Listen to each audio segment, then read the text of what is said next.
Alright, ladies and gents, and welcome back to BattleTech with Mags, and sorry about the little kerfuffle to everybody that's in chat there at the moment. I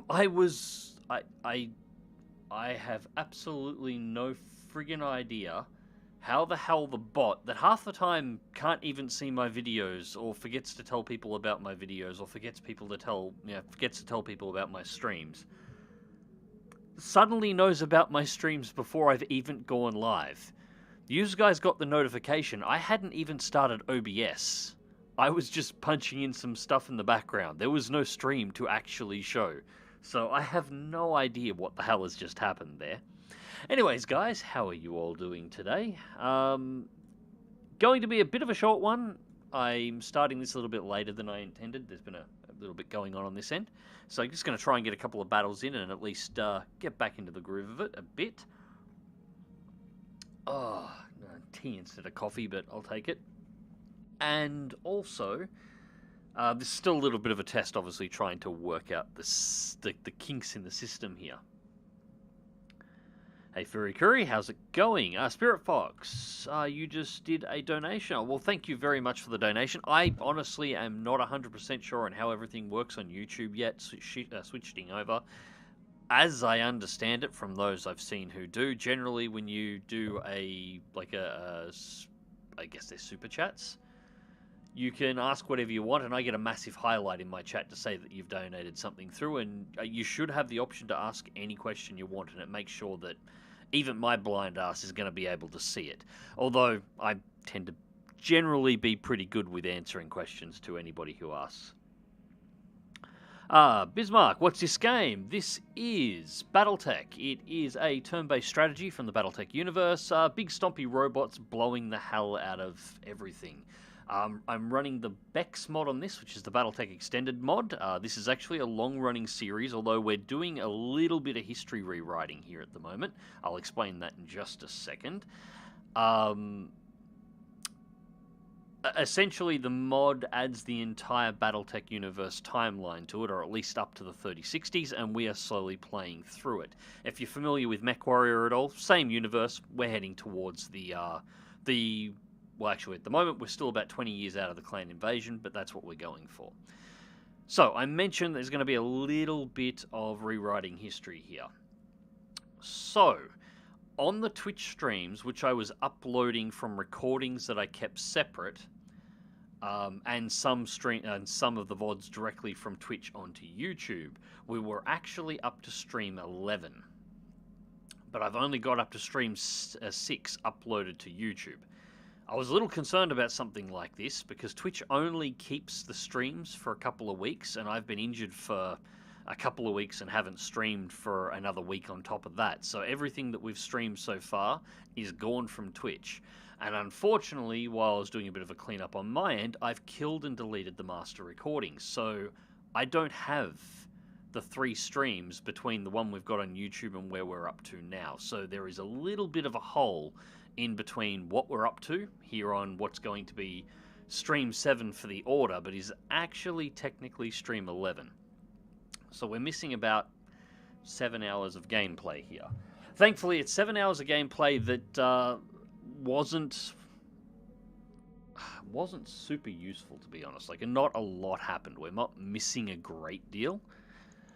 So just a quick run through on exactly where we're at. Mech bays. We have picked up some new mechs in those 3 streams that are missing in between 6 and where we're up to now. We have now got a Shadowhawk. We picked that up at the end of the last stream, I believe, so this one here is brand new. We're still running the Wolverines, we're still running the Firestarters, the Phoenix Hawk, and the Assassin. So other than the Shadowhawk, nothing has changed there. In terms of Mech Warriors, we have picked up a couple of new ones, and I'm beginning to train them, and that is largely because the second last stream, we actually had a particularly bad mission, and Hulk got smeared all over the inside of her cockpit, so we lost one of our pilots. So we're a pilot down, we have got replacements, but we have lost a little bit in skill. The BEX mod does make things a lot slower to earn experience for your mech warriors. So losing a high skill mech warrior hurts. That's going to take a little bit to recover from. But we've got some good candidates at the very least. And we've just come into a new planet. So the planet we've just arrived at the moment is Ronel. It's in the Federated Sun space. Now, date, it is 3029 August. Let's go to navigation star map. Alright, so when it comes to the BattleTech timeline, the next major interesting thing that's going to happen, at the moment we're still in the end of the 4th Succession War. We haven't got enough tonnage to get involved in any of the end stage fights, and we can't even find the flashpoints for them. So we're not going to be doing much up here on the Draconis Combine border. We've got about 4 years before anything really interesting happens up here outside of skirmishes, but sometime in the next few months, down here, that's Gurnet, St. Ives, there it is. St. Ives is going to rebel against Capellan Space, and you can actually start seeing it starting to form up here. There will be a new pocket empire that's going to show up in this end. I kind of want to try and get my ass down here, because there should be some interesting stuff going on. And a lot of internal fighting between the Capellans and the Federated Suns should be happening in this particular area. So, with a little bit of Marek getting involved too. So we want to head back down through the path that we took to get up to the border, and be down here for when the rebellions actually start, to see whether or not we can actually find something we can get involved in. Because there is money to be made down there, and we are mercenaries after all. Vox hates test stream anyways, so figure everything out as you need to. This one technically wasn't supposed to be, but there's still a few parts of streaming on YouTube that I haven't worked out. As I said, this entire system is jank. The system, well, what you've just seen, the system here is jank enough that you were able to see a stream that I had set to private before I had ran up OBS to actually start streaming it. You were getting an advertisement for it on Discord just because I opened up the window to enter in the name of the stream. And it sent the wrong information anyway. So, clearly there's some shit I still need to work out here. We do need to change... Can I do this? Actually, can I do this? So a couple of things I'm working at here as well. I want to change the size of the chat because at the moment I'm having trouble reading it because I am a blind prick, as most of you know. Can I shift this around? It would be nice if settings were easier on this end for me.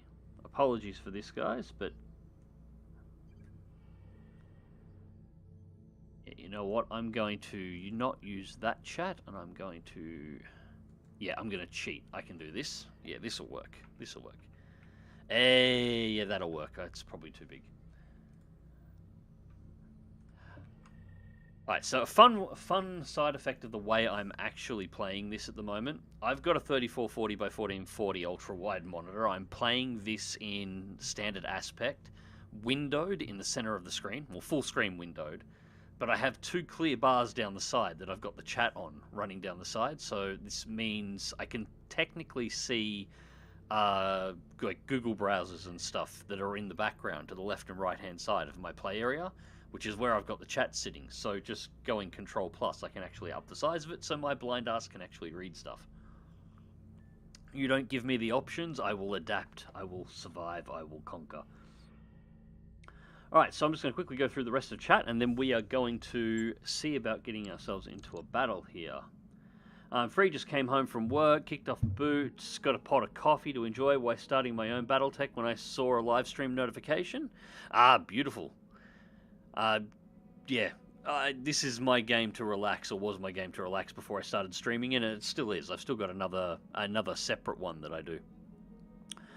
I feel like YouTube is messing with me tonight. I thought you quit YouTube because I didn't see anything from you despite being subscribed. Mad Mike, I will tell you right now, this is not an uncommon thing that I have heard. I have recently, well, every now and again, it's not so much of a recent thing, it's just every now and again, I get a message from somebody saying, I thought you quit YouTube. I haven't seen a video from you uploaded in 3 or 4 years. I've been uploading the whole time. It hasn't been as frequent as it was in 2013, 2014, 2015, where I was uploading daily. But I upload usually at least once a week, usually a couple of times a week. unless there's something really major going on my end, in which case there'll be a community post to tell people, look, fucking something's up, and that's why I'm not around. Haven't been streaming much in the last, or haven't streamed at all in the last 2 weeks. I did a fairly major injury to my back and neck, and I've actually been sort of bedridden for 2 weeks and have done fuck all. So yeah, I have never stopped streaming. Well, I'm not streaming, uploading videos. I've been here the whole time, but YouTube gave up actually telling my subscribers that I still exist years ago, apparently, so yeah. It's why I've given up on trying to chase the algorithm. What's the point? The algorithm's already basically abandoned the channel, so people will either find their way back or they won't, so I'll just do what I do.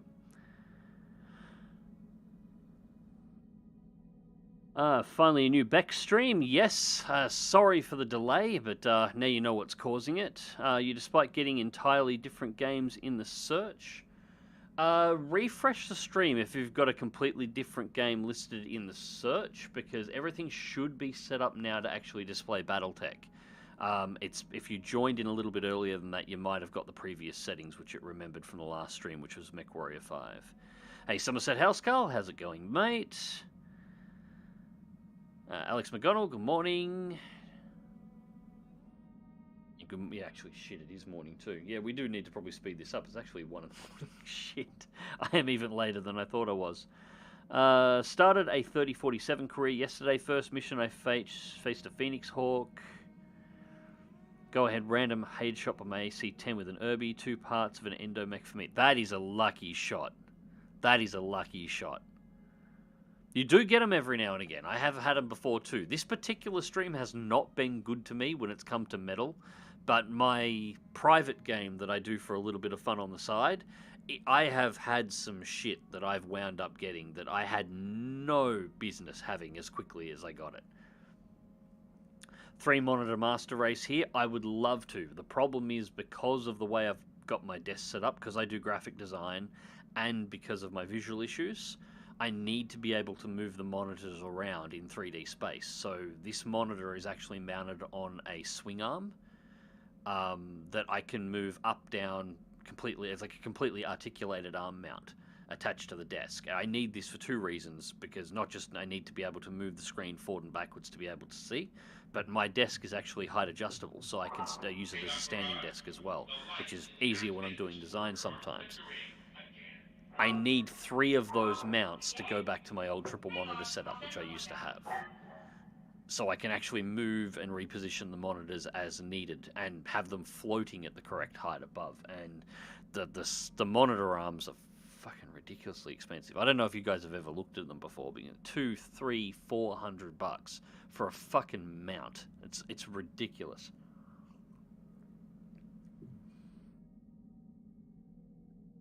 How about a second stream just for chat? Yeah, I would have one, but as I just said, I need to have another mount for one as well. I was trying to use my drawing tablet for a while, but to get the drawing tablet in position, I've got to have the monitor all the way pushed back and my keyboard far off the side, which is just not practical for playing games. Ideally, I need a second mount left-hand side that I can have a monitor that I can actually rotate between portrait and landscape mode and use that as a window for chat and extra information. That would be ideal, but that's not what I've got for the moment. Alright, so current status. Drill bits out of action from an injury. The Argo library update will be complete in 7 days. Our financial report is available in 27 days. So we've got essentially a month before we've got to start paying bills, and we're at a little over 2 million credits, which is nowhere near as high as I would like. So contracts. He does his own stunts. So we have a mission for the Capellan Confederation against Davian forces, which I would rather not do because I don't like the Capellans. Part of the reason I want to go down to St. Ives is St. Ives is rebelling from the Capellan Confederation, and I want to go down there and kill Capellans. So, but it is a half-skull assassination mission, so we'll have to think about that one. The pirates don't like us enough to offer us that mission. Training day with the Federated Suns. Trying to build a local defense force of mech warriors here in Ronel. Our pilots are inexperienced and untested. We would like you to help us train them. We've picked... Okay, so... Alright, so these missions we only require one mech warrior to be deployed and one mech, because they give you 3 that are the trainees. But this is a 2-skull urban mission. I've generally had good luck with these, but they can go tits up pretty easily as well, because they give you the absolute worst pilots you can potentially have. Who's that against? Draconis Combine versus Davian. Raiding party for the Federated Suns against Kurita. That's a possible one. 2-skull. Brilliant Minds. Federated Suns against the Draconis Combine again. And hold the line. Defense base battle against the Draconis Combine again. So basically all against Draconis Combine, except for the one up here, which would be an easy warm-up, but we'll do training day. We'll do training day, and I'll send in the Shadowhawk with my main pilot, and we should be okay. Alright, so this is a 2-skull mission, and we're running 2.8 Salvage. I'm actually going to pump that up and go 2.11.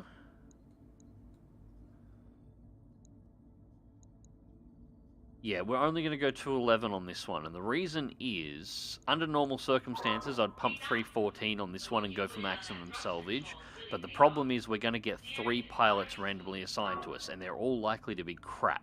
So the only pilot that I'm going to be able to get reliable shots on to take down mechs that I may be able to recover will be my main pilot, who I'm sending in with the Shadowhawk. Yeah, so the chances of me dropping any more than 1 useful mech are going to be pretty low in this mission. I'm just not going to have the skill level available for it, so... Alright, so, yeah, 1, 2, and 3 locked, and now we can actually have a look at the pilot. So we're being assigned 2 urban mechs and a commando, so we don't really want to go anywhere fast. First pilot is Burger Time, Gunnery Skill 1, Gunnery Skill 2, Piloting 1, Guts 2, Tactics 3. Guano, Gun 2, Pilot 2, Guts 3, Tactics 1. That's probably the highest skilled pilot in the entire lot. And Pontoon, Gun 1, Piloting 2, Gut 1, Tactic 3. So this urban mech with Gunnery Skill 1 is likely to not hit anything for the entire mission, unless it's pure luck. As opposed to my pilot in the Shadowhawk, Gunnery 7, Piloting 5, Guts 5, Tactics 5. So, yeah, yeah, they're scraping the bottom of the barrel here. These are green pilots. So we'll see how this goes. Careful, Commander. This drop looks like it might require more firepower than that. I recommend we field some heavier mechs to hold off this mission until we can find some. This is the heaviest mech we have. There is nothing else. This might go tits up. This might go tits up. It's a 2-skull with trainees. This could go really tits up. If it goes tits up, I'm just going to abandon them to die. I don't care about these people. Stateman, good to see you streaming. Thanks a lot, mate. Yeah, it's nice to be streaming again. I was kind of missing it while I was sort of laid up, not being able to do much, but I didn't think you guys wanted to hear me complain about every single time I twitched in a seat or moved my neck, being in damn near agony. So, yeah, I decided we'll just take a couple of weeks off and we'll get back into it. That lucky shot was only a 48% chance to hit it all. Somehow, RNGesus made this a headshot. Yeah, it can happen. It can happen. I've done shots like that, and I've lost pilots due to shots like that before. That is just the roll of the dice. In the end, this entire game is based on a tabletop, and the RNG in the background is based on the dice rolls of the tabletop, particularly with mods like this as well, which are designed to emulate large amounts, or even more accurately, the tabletop. So, yeah, sometimes shit can happen, both to the enemy from you and to you from the enemy. Also managed to get the large pulse laser in one mission. Very nice. Never trust a Capellan. Yet every single time I've had a mission in this playthrough where I've been screwed over by something major, it has been for the Capellans. This is why I want to go down to St. Ives and kill as many of them as I can. I'm feeling the need for revenge. The one where I lost Hulk, the stream where I lost my last pilot, or the only pilot I've lost so far, was a mission where we were supposed to destroy an assault mech that was crippled and on its own. When we arrived, there were 3 assault mechs, and there were 2 support lancers. We actually completed that mission, but I paid for it in blood. It was not good. And yeah, that was for the Capellans. So yeah, stuff the Capellans. Command interface initiated.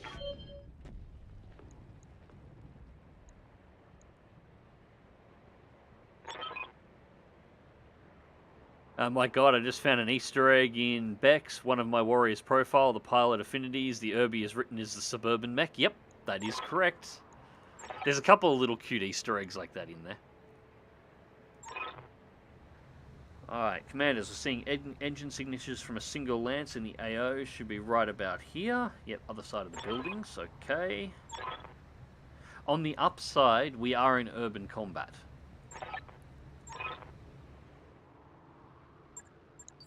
We are in urban combat here. This is actually... This is not a bad thing. I tend to perform reasonably well in urban environments. On my way. I'm not afraid to level a city block in order to damage it.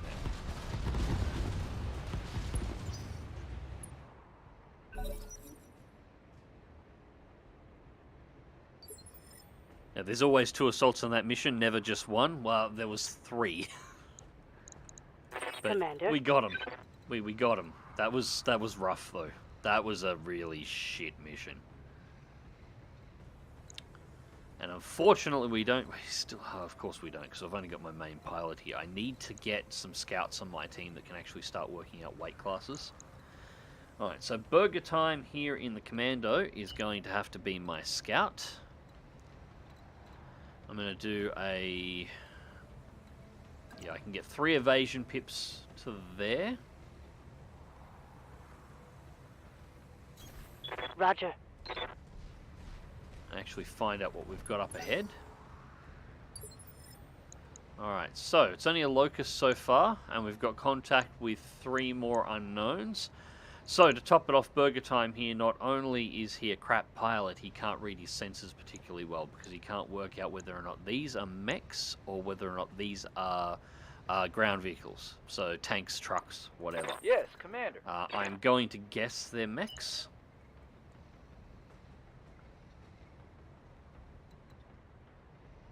Alright, so best bet I can think of at this point, I'll make this move. No shooting, just running. So this parkland area is on the edge of a cliff. What I'm going to try and do is get both the Urban-mechs and the Shadowhawk up, lob some shots downrange at the Locust, and at whatever these are once we've got them identified, and then the Commando's fast enough it can retreat back. The Urban-mechs are actually really slow, but with jump jets they can actually just jump over the edge in order to get some separation and to find some cover. So we're going to use this section of the map as a way of basically trying not to get these guys killed. Aye.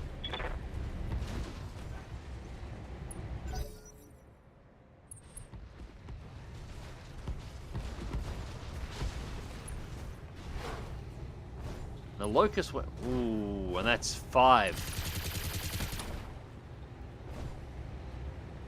Damage is minor, Commander. Okay, so the Locust went for 2 attacks then. We've lost 2 of our evasion pips and he's got 5, so it's at least a 6-point pilot driving that. That's not ideal.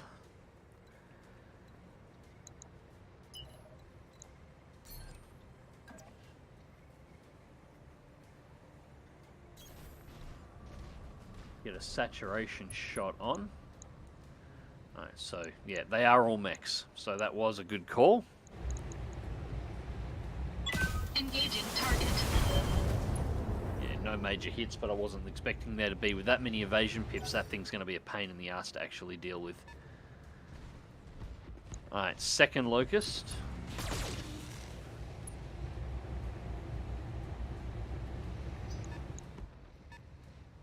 Just remember the pirate medevac. Yeah, that was the first time they screwed me over. Commando's down to 1 evasion pip. So 2 more attacks against it, and it will be exposed. Thankfully, they should only have 1 more, and it's a spider. Alright, so...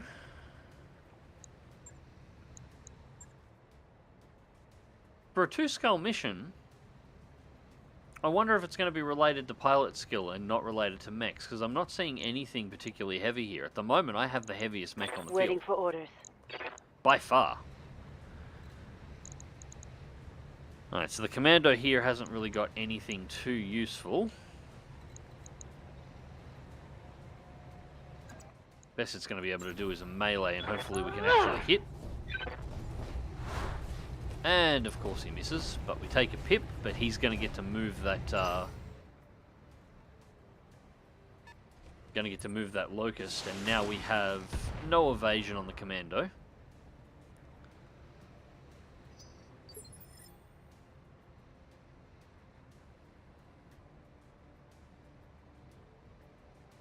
Yeah, patch, yep, this is live. This is live. We are doing this one right now. We have switched finally over to streaming on YouTube, so we are a little bit out of sync with what I was doing on Twitch, as I explained earlier on, but you can go back into the VOD that will be there to check that out afterwards if you want. Crap. What are we going to do here? Now, this is an AC-10 Irby.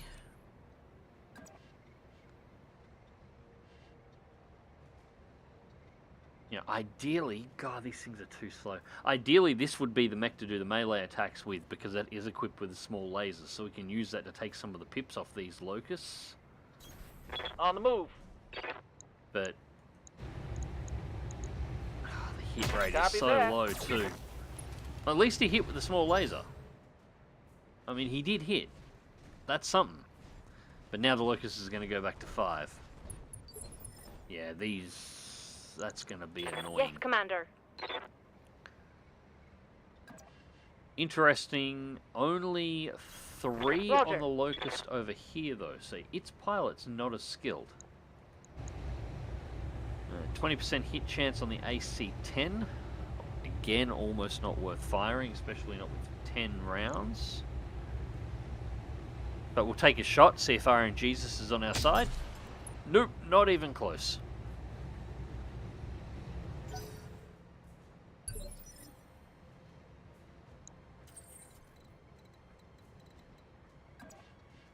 We've got the Shadow Hawk up all the way and tucked in against the side of the building here, so these two can't shoot down. That's a Wasp. Yeah, we don't have to worry about that too much. Alright, so AC-5, medium laser, SRM-6, SRM-2. We're firing the absolute lot. Hopefully something lands. Please? A couple of missile hits, nothing major. And it's going to move now and get its evasion back up.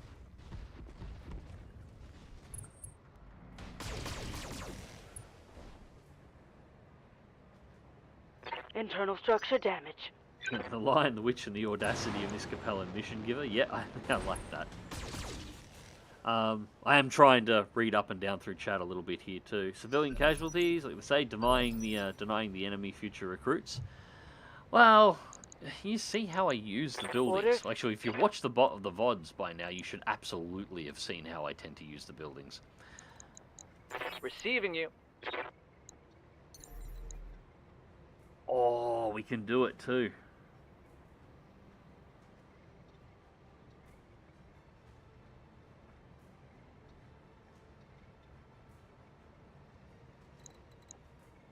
No, focus one at a time.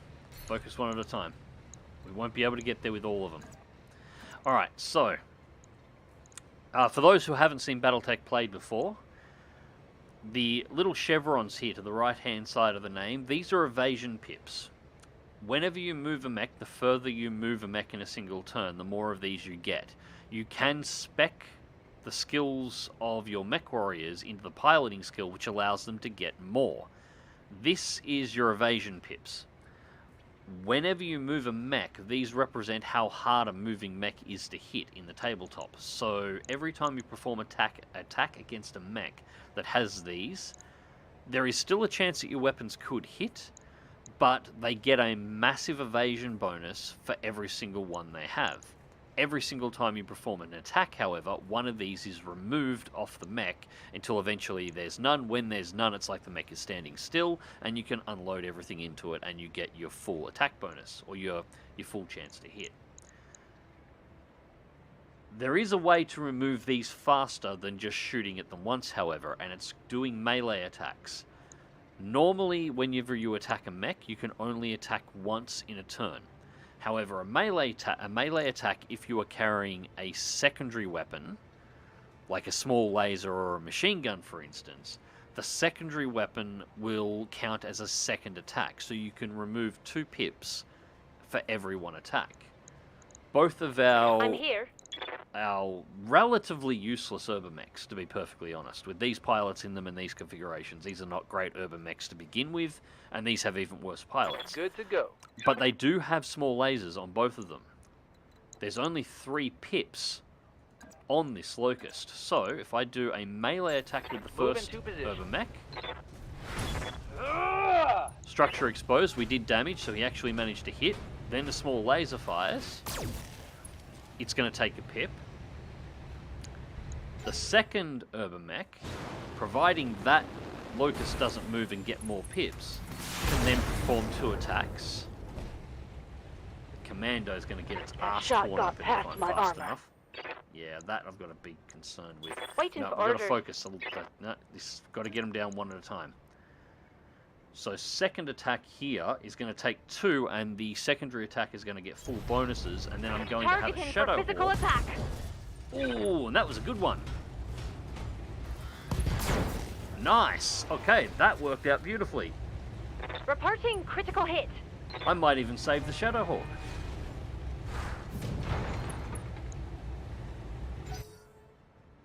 I was going to say it leaves a 55-ton Shadow Hawk behind a Locust that has no evasion pips, but I think it might be better if I try and save the Commando at this point in time. Reporting critical hit. Because that Locust is Cactus now, with its engine taken out like that.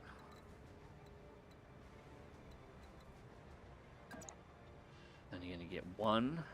He needs to go further. Yeah, I've got to get this guy to... He's not going to get to attack this round.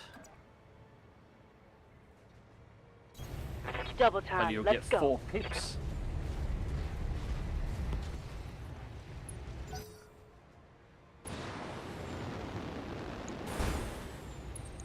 They're getting the angle on me. Now the catch is that these mechs are not going to be moving fast, so they're not going to actually be getting any evasion themselves.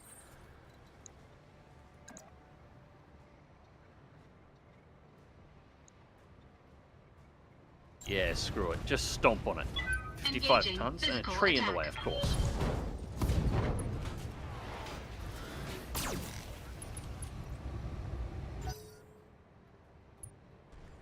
Unfortunately, that wasn't enough to kill it. But it's basically crippled at this point. That mech is not really a threat anymore. Oh, great.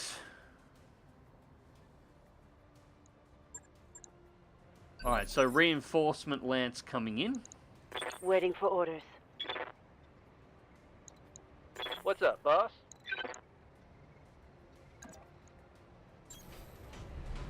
Putting my weight into it.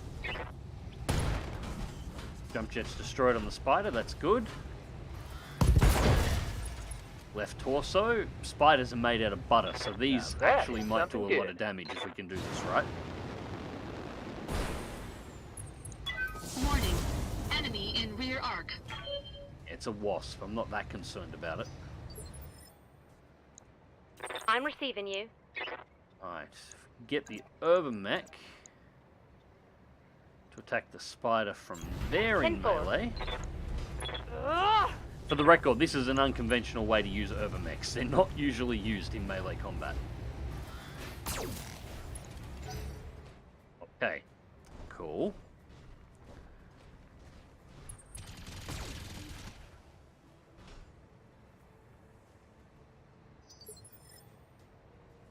Alright, apparently I missed Vox going. Good night, Vox. Yes, Commander.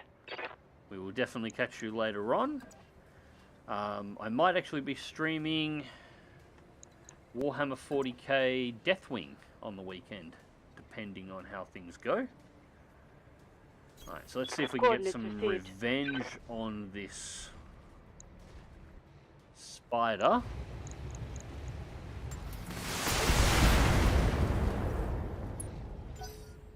We got hits on it. They're getting the angle on me. Irby DFA. Internal We could do an damage. Irby DFA, but the problem is it's going to break the legs of the Irby, and we have a secondary Warning. lance coming in. Enemy in rear arc. And of course, the cheeky shit had to move.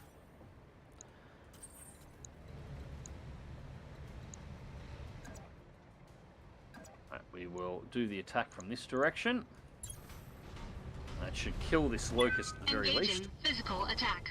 And somehow we managed to miss with the Shadowhawk. Oh, no, pilot shot himself and ejected. Fine, that's cool. Alright, looks like they've dropped another mech, a big one.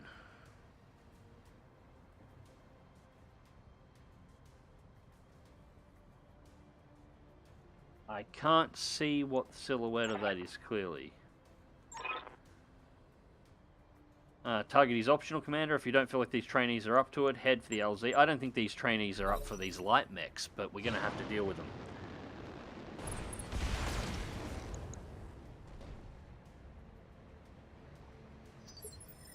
Yeah, I've had Deathwing for ages, and I just have Ready never for orders. actually... It's another one of those games I've just never played Waiting through. for orders. So, going to take the opportunity to have a bit of a team play, get a full team together and see how far we can get through it. Structure exposed. That strips the locust. Please don't move this turn. And there he goes. But he's not backing off. He's not moving far. That's okay. That's okay. He's not getting any extra invasion. So, I'm taking heavy hits, Commander. well, he's getting one, but we can deal with that. Receiving you. Confirmed. So get the commando into position.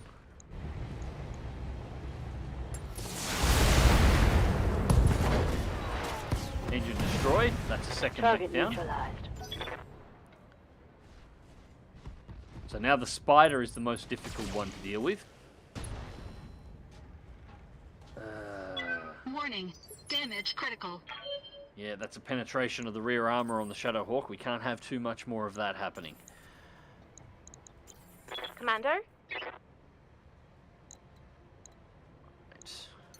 We jump the Irby, we can get up a little bit further and get into a better position. All right.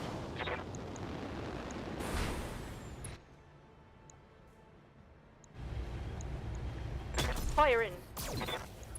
Nothing major there and no major hits on the Wasp. Negative damage. Repeat. Negative damage. Deathwing, prepare for heavy flame of heresy and lose a double-digit FPS. I'm not concerned with the FPS, to be perfectly honest. Not with this system. And I'm probably going to be running an assault cannon anyway. I'm very, very fond of the assault cannon. Somebody's already called dibs on a heavy flamer.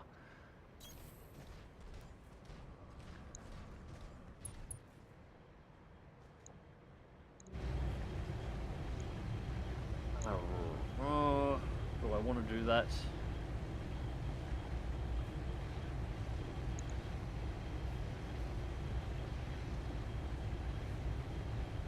Yes, we might have to.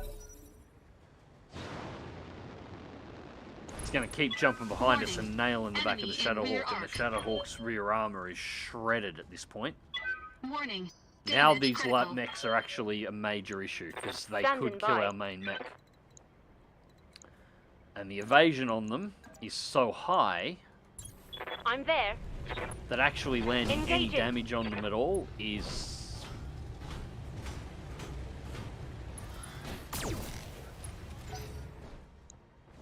not great. I actually need to put the Shadowhawk against the wall. I'm going to have to put the Shadowhawk against the wall just so these bastards can't get behind me anymore. Commander? You know what, Spirit Fox? You're going to get your wish. Urban Mech DFA. Target locked. Engaging jump jet.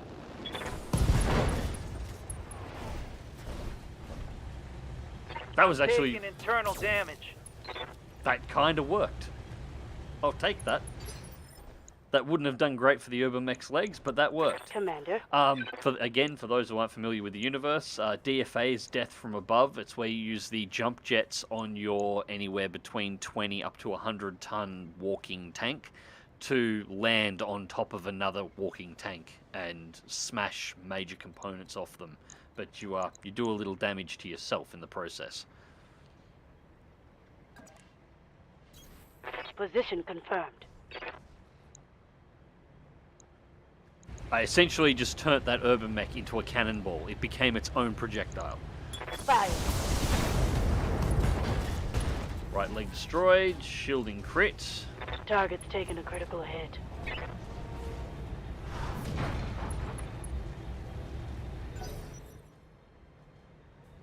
Alright, so whatever that is going to be getting... Whatever that is has LRMs. Alright, so Claymore. I'm going to... I actually can't afford to keep it backed against the wall. I'm going to have to go further than that.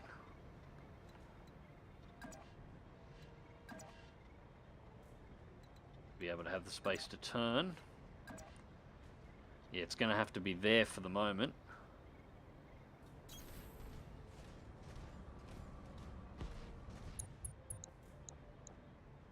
And we'll finish off this Wasp. I'm going to take the AC5 out of rotation. We don't need that one. Medium laser, small laser, dump the SRM6s. I want to make sure this thing is dead and stays that way. Nice.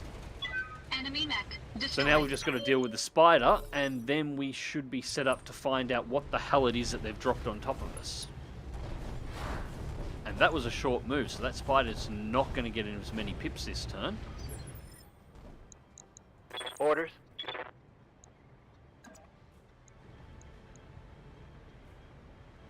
Alright, yep. I Melee attack. The good part about these is, as I said, the spiders are pretty much made of butter. They're a light scout mech. Waiting and for orders. emphasis on the light. Confirmed. So anything that lands is always going to cause damage. Yes, Right, Commander. burger time from the rear.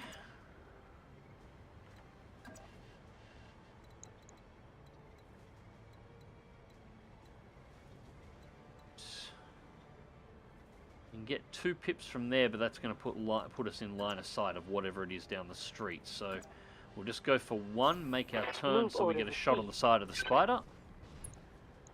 And get the commando to open up. Low chance to hit, Targeting but for crap us. quality pilot. Engine All destroyed. primary targets have been destroyed. Alright, so that's mission complete, less technically. We can now go to the evac site and pull out if we wanted to, but we're not going to because I have points on the table and I want to know what that mech is. There's only one more of them. And I have a funny feeling it's not going to be... Watch the flank. The hell was that? That shot went internal. A wyvern. Alright, so this is one from the mod. I'm not super familiar with these things. That is a wicked paint job. I like that. I like that mech design. Why am I not familiar with these things? That thing looks great. That thing looks like a commando on steroids. Or an Atlas that's shrunk in the wash. I'm not entirely sure, but either way, I am digging that look. Let's kill it now.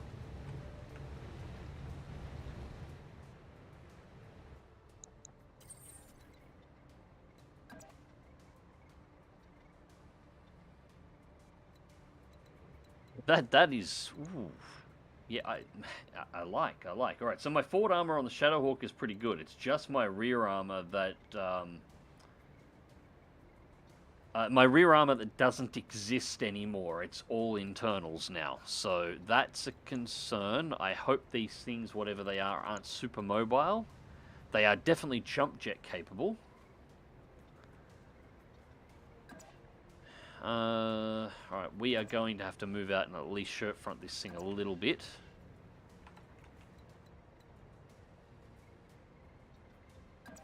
Let's take the shot from a distance.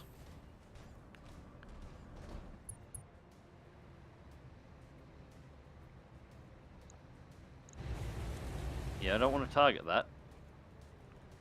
Why will you not let me target the building? I want to shoot the build. Ah, because maybe I haven't. Yep, there we go. I can target the building. All right, so 5 structure on the building. Good. Engaging target. All right, so that's not Target going to do building his leg actuators destroyed. all that well.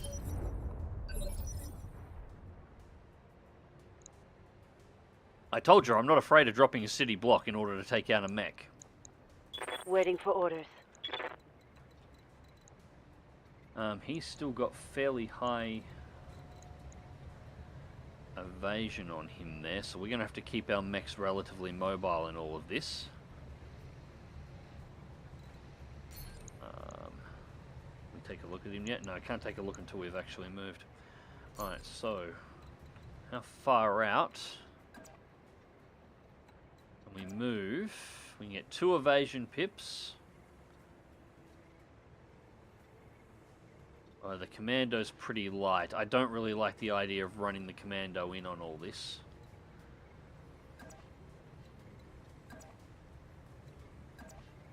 Get him... Where can we put you? If I be brave and go close, I can get the damage reduction bonus out of the trees and the 2 evasion pips.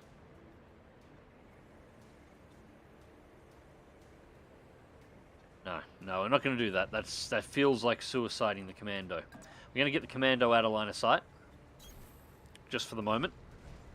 Get it around the back of these buildings. I need the wyvern to close, so we can get our suburban mechs into melee range to start stripping off evasion points, because it's likely going to jump all over the place and get 4 pips every turn. So I'm here. These. We're not using the main cannon on the Urbies all that much, so it might actually be worth moving the Urbies up, which are actually fairly good on their armor, and just pegging some shots at it. Roger. You know, something might land, something might not. I missed. But it gets them into a Standing spot by. where they're ready to actually go melee if it decides to try and close. This one's a little bit more beaten up, but most of the damage is to the rear, so it should be okay. Shoots the street. Negative damage, repeat. Negative damage. Okay, yeah, that was about expected.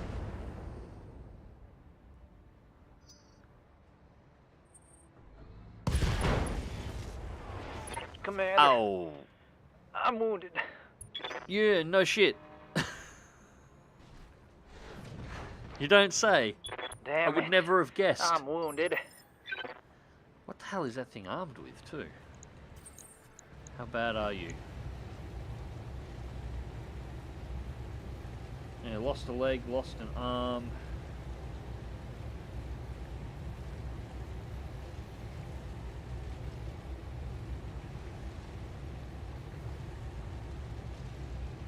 Fences.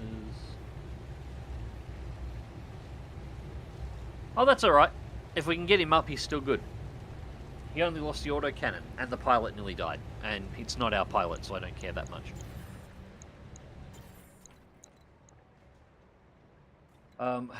It's got to be about a 50-tonner, from the looks of it. Just from the movement options. Alright, so we need to thin this thing's moving and maneuvering ability out.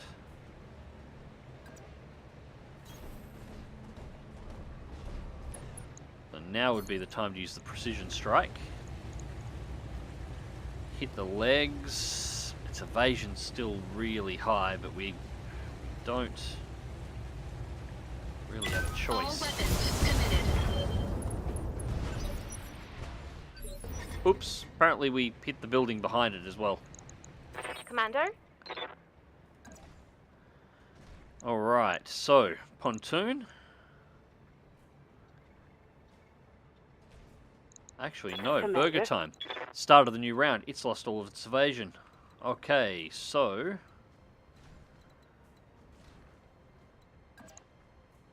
we can get 2 evasion to there, but we can't make the turn. We can get 2 to there.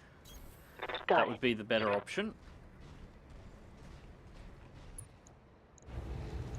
Here it comes. That was a decent hit. I'm That was a receiving you. decent hit. I'm not complaining about that at all.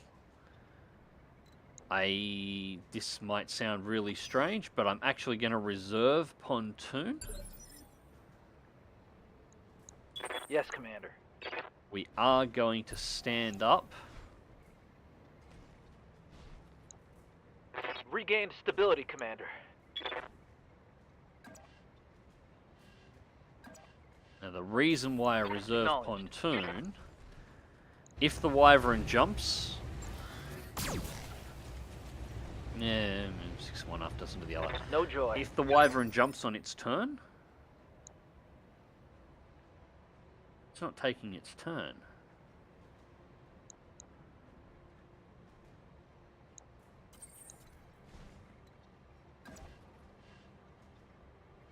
Okay.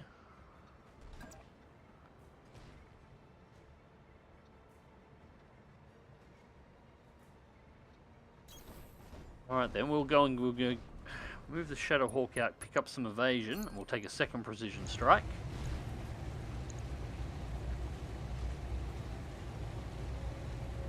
Engaging target. Well, that wasn't the left leg, but that was a knockdown.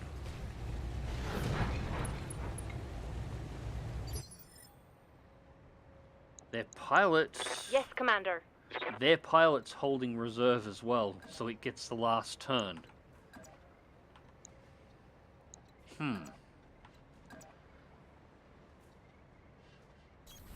Copy that, Commander. Right, well, let's have a look at these here. LRM-10, SRM-6 large laser, 2 small lasers. So the right torso is the torso we actually want to hit here, if we can. Fire in all weapons. Right torso destroyed, right arm destroyed. Alright, so we just stripped off most of That's its weapons. something good. 45 tons? Yeah, that seems about right. Yeah, it's definitely reserving, and that has turned out to be a mistake. It just lost a lot of its weapons. It lost the SRM, and it lost its large laser at least. Right. Cool. And it got bugger all out of that. Receiving you. So Guano can move first with the small laser and fire in the wyvern's back. Roger. No evasion for you anymore. Standing by. Burger Time can turn for the forest, make a turn back, and strike in the side that's already been hit. Firing full complement on enemy. Panic on the pilot. Now that is I'm good, here. because ideally we want the pilot to eject. That would be good if we could get that. Location confirmed. 10-4. That was less than ideal. I was not expecting that AC-10 Enemy to suddenly eliminated. land, but it looks like we're going to get some spare parts out of this anyway. Alright, so we managed to wipe the Op-4 out. We can do the extract right now. No need for our planned LZ. Mission successful. And we didn't even lose any of the green grunts. That was, I was not expecting that. I would have liked to have gotten one more round with the Shadowhawk on the other side. I think a full rattling of SRMs in the good side would have been enough to make that pilot bail out. Alright, so contract payment increased by 10%. Cost us 25 grand to deploy. So our payout was 317,000 after expenditures, which is good. These guys actually didn't do anywhere near as bad as one would expect. He's out for 54 days, but the 2 urban mechs are actually the 2 most useful mechs in that group then. They did really well. No injuries to Claymore. The Shadowhawk's going to need some new paint and some new armor bolted on, but otherwise it is pretty much undamaged. Wyvern. Right. Alright, so I'm going to take the Wyvern component, because we've only got one of those, and I'm going to take... Yeah, I'm going to take the Locust. Looks like we should be able to actually build and sell a Locust after this, I think. Maybe. Alright, so we got the 2 sets of Locusts, we got the Spider, we got the Wasp. Yeah, it looks like we cleaned up everything except the LRM ammo and 1S small lasers, so... Yeah, not bad. 3.8 million in salvage.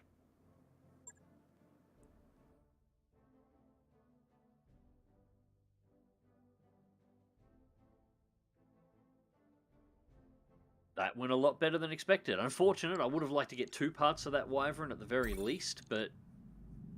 I'll take one. I'll take one. It's a good looking mech too. 45's a little light for what I was after, but that's a really nice looking mech. I wouldn't mind just having it for the sake of having it. Alright, so with the parts we've got here, we can build a Locust 1V or a 1E. We will be building the 1E because it's worth more money, and then we're just going to sell it straight away because we have no usage for them. So that is okay.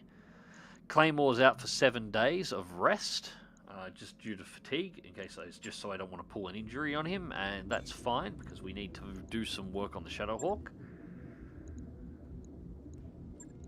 So, no... Yeah, the only part that was damaged was the OP2000A interface, which is the ballistic damage bonus computer that comes with the Shadowhawk by default. And that's it. No equipment was lost. So 7,800 to repair the mech and bolt the armor back on, and it's going to take them 2 days to do it. Right. I'll get it in the schedule.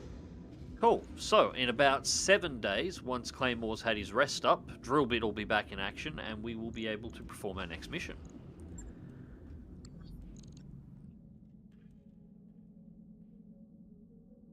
Alright. Yeah, Highlander Burial, what a way to go. Yep. And you can do it with some fun mechs too. It's not often that you do them with a do them with an urban mech, but that was surprisingly successful. That work order you submitted is complete. Alright, Shadowhawk's repaired.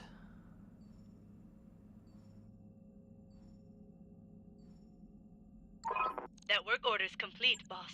And Top-notch work, if I basically may say everything so. completed all at the same time. So both of our pilots are back in play, and the library is constructed now, which is going to be good because we definitely need the morale upgrades.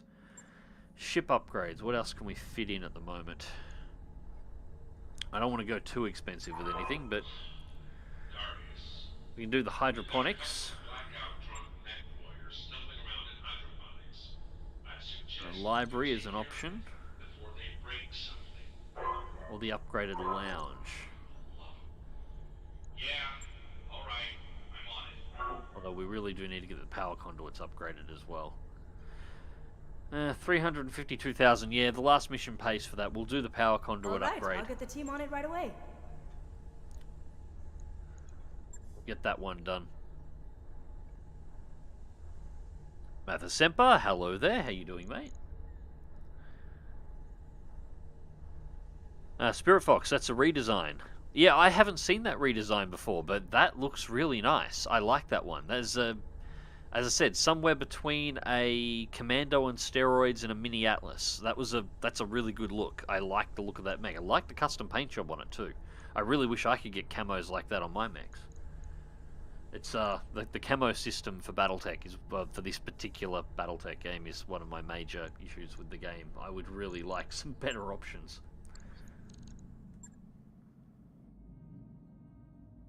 Okay, so next up, Urban Recovery, Battle in the Tundra, 2 skulls. We have an inbound drop ship belonging to Kurita. Our local defense force is expected to drop into the area, is ill-equipped to handle the lance of mechs. Hold the line, defend the base.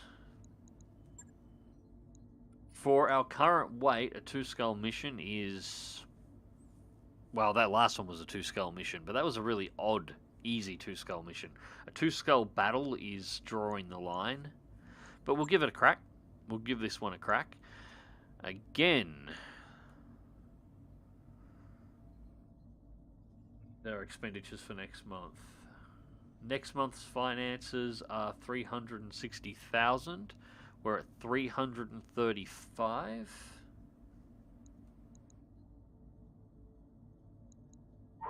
There's a lot of activity on the comms. We must be near another dropship. 221 over 314.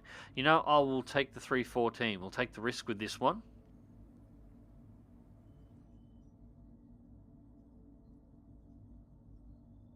We are still really close to 2 million, and we're probably going to have to move out soon. And yeah, we have drop expenditures for a full lance drop this time. Yeah, no, we'll go to 11. We'll go to 11. And we'll have to roll if we actually need any more than that. Alright, so Claymore and the Shadowhawk. We'll put the Wolverine in.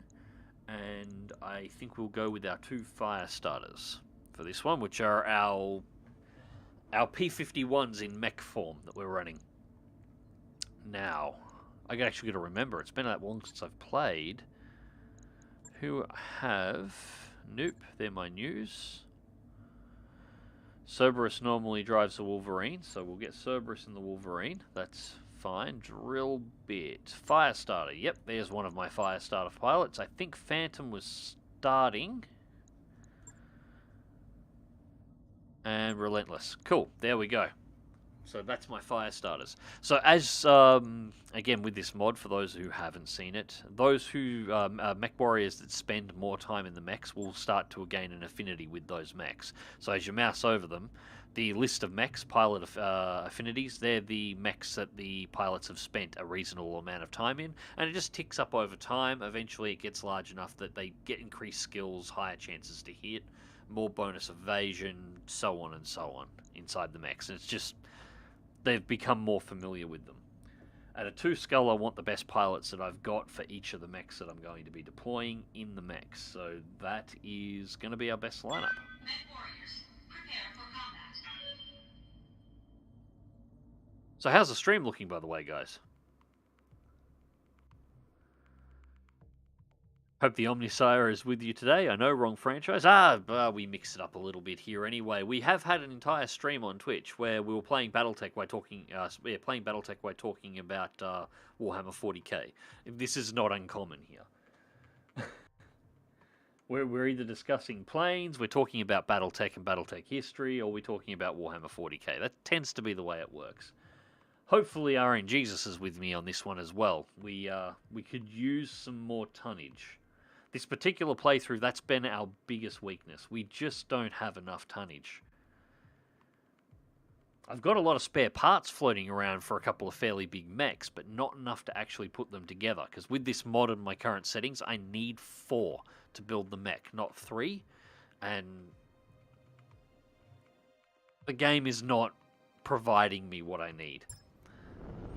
Command interface initiated. It's a good stream. Excellent. Stream 5x5. Excellent. I was hoping it would be a good night. It's actually the first clear night we've had in a couple. It was pissing down rain last night. I was nearly going to do this last night, but I was dead tired, and we had a thunderstorm overhead, and I thought my connection's just going to be crap. Alright, enemy dropship has landed somewhere in the area, Commander. Well, that is really good intelligence there, Darius. Somewhere in the area. We know they're somewhere near you. You'll have to find them.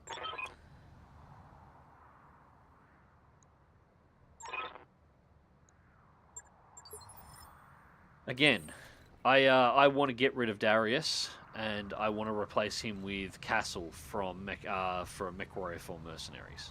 Please, let me do this.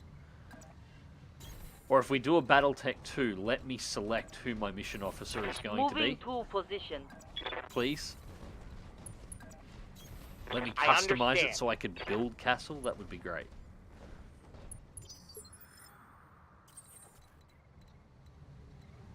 Oh, for those who are asking too, yeah, there should be a MechWarrior 4 Mercenaries video up on Friday too. I haven't finished the edit of it yet, but that one I've still got all the footage for, so we should be fine. We're I getting read very you, close Commander. to the Moving point out. where I was up to on the stream, so they will be coming back live as well.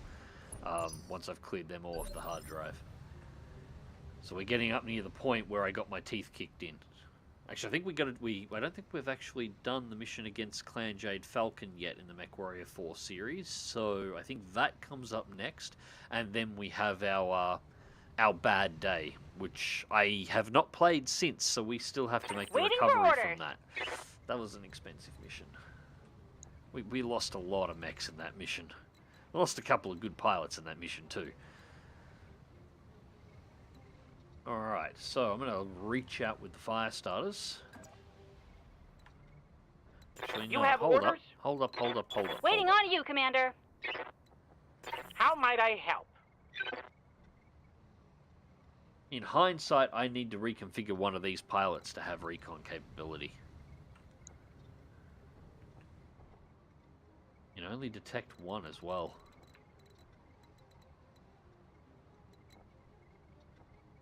Who's got the higher? Yeah, Relentless has got the higher piloting skill. Yeah, we can take the risk there. Do a sprint for 5 evasion. And whatever he lights up on the hill is likely not going to be able to hit him before he can duck back into the tree line. Alright, so first up we've only got a Wasp, which is nothing.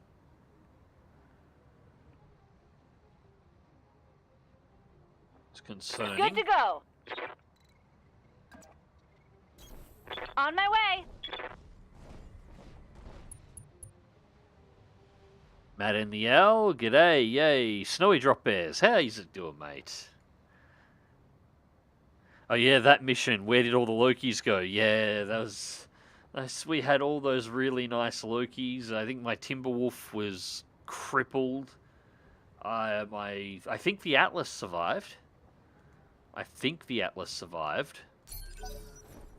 But yeah, that did not go the way things were supposed to go. The AI didn't want to do what I wanted it to do, and yeah, that was not No.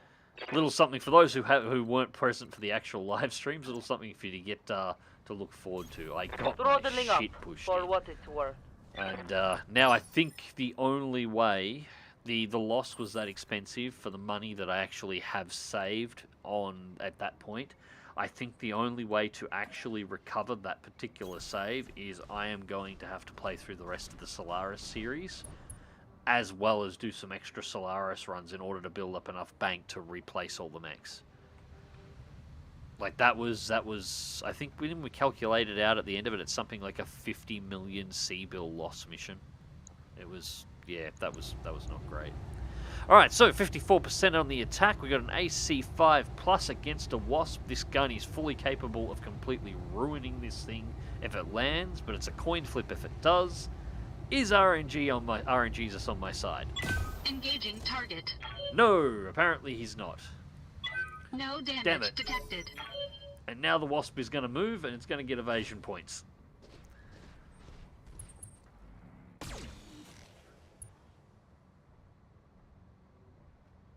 I had to appease the machine spirit today. Our uni Form Labs printer decided to take the piss 2 days before a project is due. Ugh. That's a pain in the ass with 3D printers as well, because of the print time on them, depending on how complex you're trying to make things. I still yet to get mine. I still have it on my short list of things to pick up. Although I've got a couple of other things that I kind of need. Ooh, we have Hermes. Can I get a good look at that one? Nah, it's still 2 in shadow. It needs to be closer. And unknown on that one.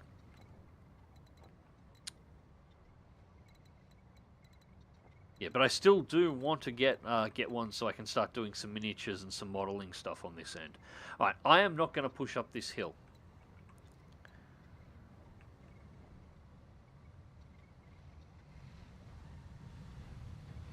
Yeah, I'm not going to push up this hill. I'm just going to hang back here. Keep it as evasive as I can in the tree line. You betcha. These guys have cover up here. And they've got the high ground. You know, all memes aside, they actually have the high ground, which does offer them a higher than average chance to actually strike the heads of our mechs. And they have cover in trees that are up here. In the middle here, there is a kind of an open area that's got nothing. This is a kill zone. I don't want to put my mechs in here. I won't be able to cross it safely without taking hits. I want them to come down and get me. So I am going to pull all of my mechs back. Hang around in the trees down here, keeping our evasion up, and I'm going to pop long-range shots at anything that is up on those hills until they come down here and fight us.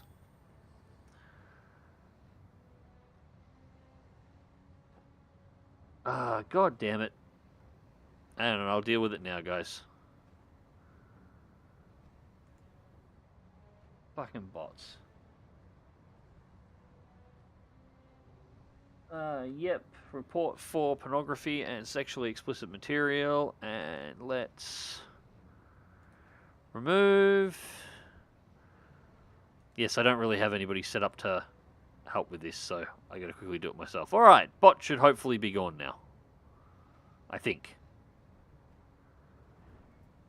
Cool. Think it's sorted out. Bloody things. Alright, so stick another peg up at this wasp from here. We'll go... Can't get one from there. Where is my best firing angle? Best firing angle is probably going to be from that point and still have the cover. We're not going to get an evasion bonus, but that's okay. We're in the Shadowhawk. We can take a few hits. So that one's alright. And more of our weapons are in range now. We're on optimal, 79% with the AC5, 54 on the mediums, 44 on the SRMs, but I'm going to fire them off anyway, just for the sort of the, call it 60-40 chance that they actually land. We've got enough missiles, so it's not a major issue. Engaging target. Structure exposed. Well, some of it landed at the very least. Looks like a glancing hit rather than a major hit, but it's something. And that surprisingly didn't take a whole lot to convince them to actually come down here and fight me. I'm here. I would have thought they would have made it harder than that.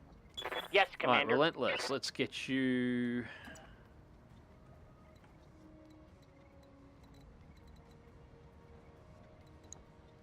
That Hermes has a lot of evasion.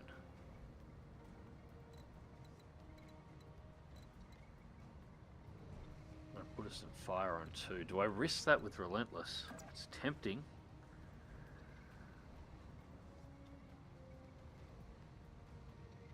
Actually, yeah, I'm going to give that a shot, because the Hermes has already had its turn to move. So we're actually going to charge up with Relentless. Moving out. Take his 4 evasion. He gets guarded and entrenched, and then he can fire his shot off with the MGs mixed in as well against this wasp while it's got no evasion. Yes, Commander. Scored a critical hit. That was not as effective as I was hoping it would be. Hey. But we can get a shot, supporting shot in with the Wolverine as well, and see if we can take the wasp out of the equation. You say so. That looked like a critical hit. That wasp is proving to be a lot more durable than I was expecting it to be.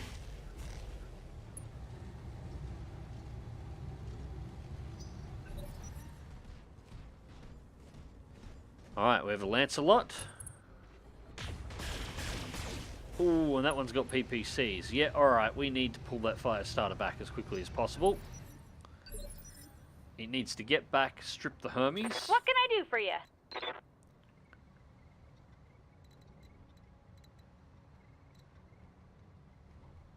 A really shitty angle, but I'm going to have to take it.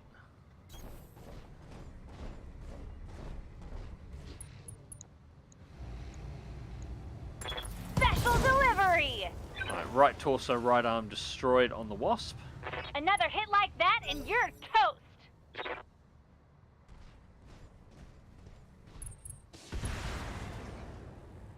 Yep, and they've got another mech up there that needs to move here. We got to pull that Firestarter back as quickly as we possibly can. We can get pretty decent chance to hit to remove the Wasp.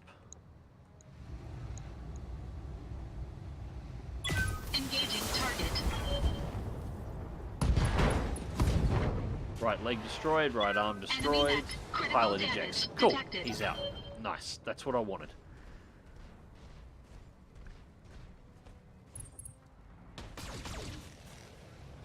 Damage reduction while in the tree line on the Wolverine, so no evasion bonus there, but that still works out fine, and that's going to let us Reporting. pull Relentless out. We're actually going to use the jump on him.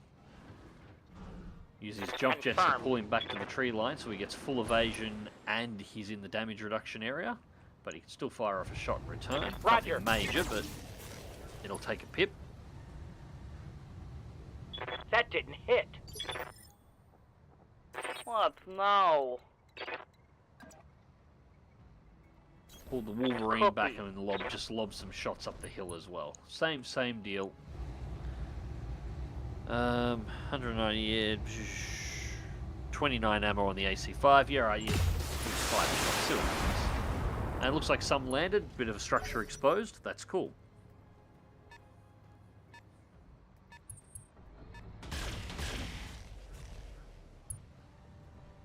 We need to get more evasion onto those two while they're Damage hiding down minimal. here in the trees to drag these guys down. The main reason I wanted the Wasp destroyed is it's their scout mech. The Hermes is probably their secondary scout. Now if I pull back, they've got to bring their bigger mechs down to me in order to be able to spot me to attack me. The Hermes, the Wasps could have bounced around and been really annoying, lighting us up for ages. Waiting but for orders. they've lost that ability now.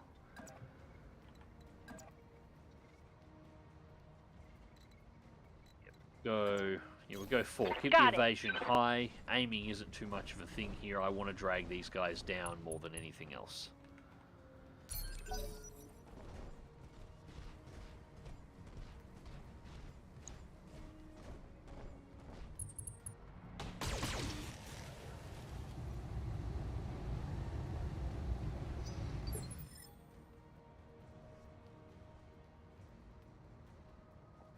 Yes, Commander.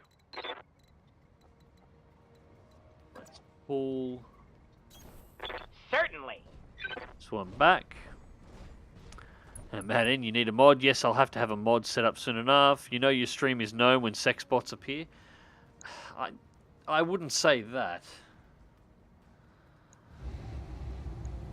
They're everywhere is the problem. Matthew, started playing War Thunder again. My new computer arrived the other week, and having seen a bunch of your videos, I'm actually a lot better than I was last time I played with my old computer. It's good to know. Good to see that you found some usage for my videos. I have some ideas. The target Kind is of been a little confirmed. confused on exactly what I should do with the new War Thunder content. Now that I'm sort of getting more back into it, I do have some ideas. I do want to do some tutorial type stuff. But I have an idea. Damage minimal. Did you see what I saw?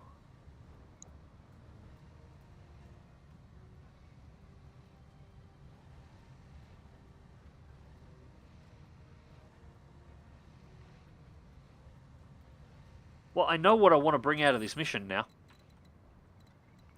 That makes my life really easy. We have a crab. I want the crab. Yes, this might be the only time in history that somebody actually wants crabs. Engaging target. Those are a perfect mech for what I'm trying to put Hey. together at the moment. They're right in my weight class. And just great mechs in general. Okay, let's go. Yeah, I will have to organize the modding side of things here as well soon Here we enough. go.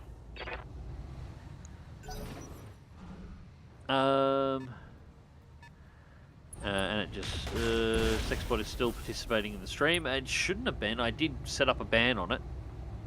It might have just taken a little bit of while to kick in.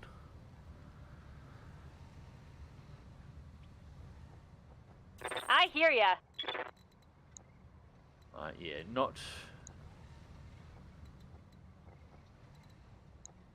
That Hermes has to get in closer before I give a shit about the Hermes too much.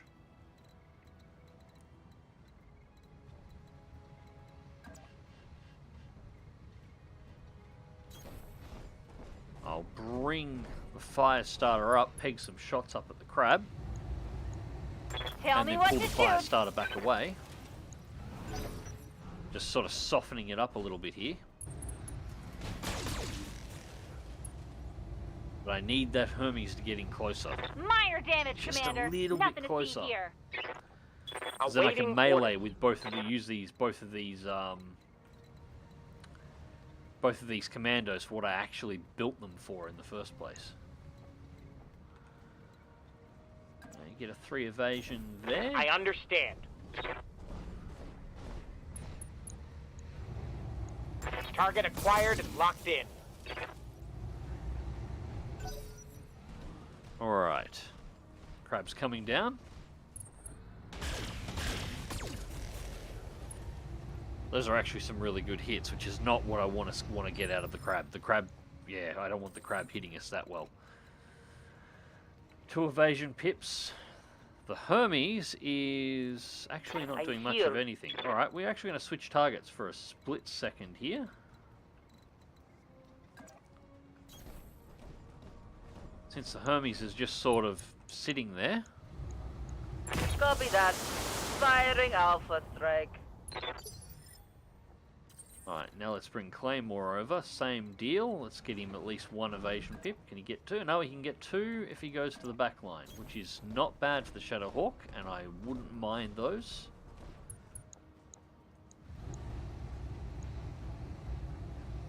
Engaging target. Right torso destroyed, right arm destroyed, left leg destroyed. That sorts the Enemy Hermes mech. out in a real Critical hurry. damage detected.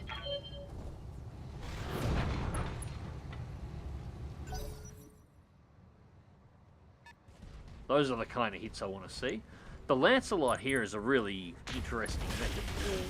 That was a hit with a PPC. I don't want too many of those. Actually, this is another one that I'm not super familiar with either. And it's another one that's from the mod. Somebody want to pull me up the weight class for the Lancelot? I am not. I'm guessing it's probably around the 50-ton area. Especially considering it's packing a PPC. But I'm not 100% sure. It wouldn't be bad either. If it's around 50 to 55 tons, that wouldn't be a bad option if I got it either. And it's not terrible looking mech. A little clean on the 3D form that they've given it for the mod, but not a bad looking machine. I don't hate it. The crab's still my primary, but What can I do for you? alright, so let's get 3 pips on the Firestarter, moving it over, and you can have a Coordinates crack at the received. Hermes while it's on the ground. Hopefully that'll Time be to enough to kill it. die. White. Reporting.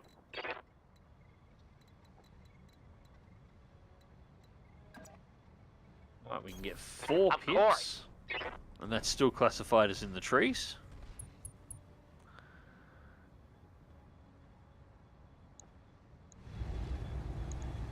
Yes, Commander.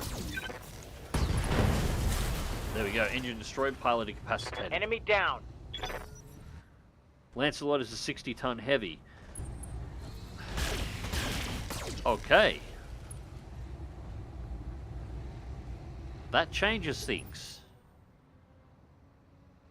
Actually, it doesn't really change things by a lot. The crab is still a nicer mech. But a 60-ton heavy. But I might have spare parts for a crab floating around. I don't think I've got anything for a Lancelot. I don't think I've encountered one before. And we're not going to pull 4 parts out.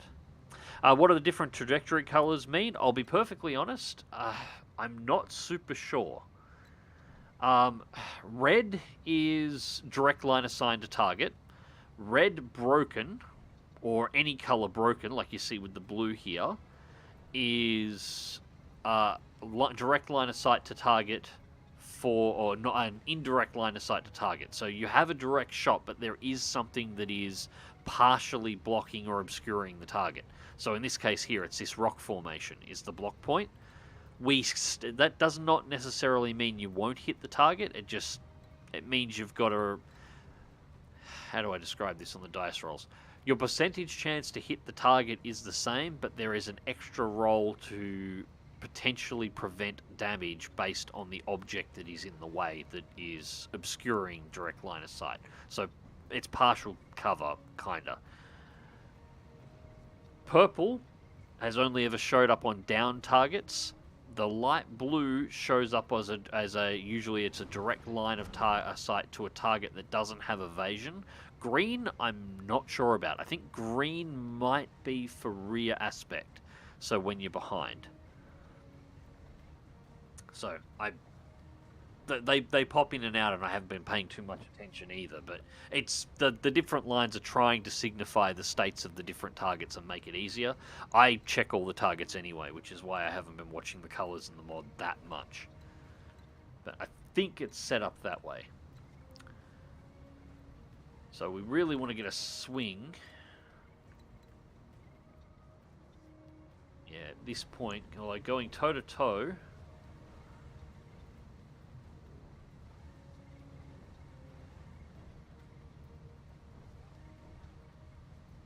Wait, hang on. 12 double heat sinks. Double heat sinks.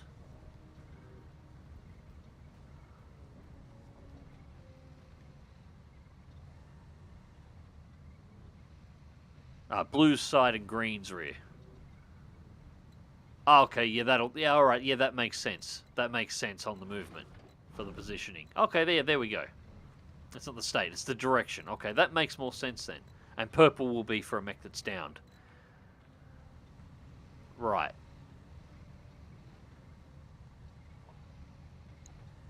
Suddenly, as much as I really like the crab, I'm a huge fan of the crab. The crab is a great looking mech.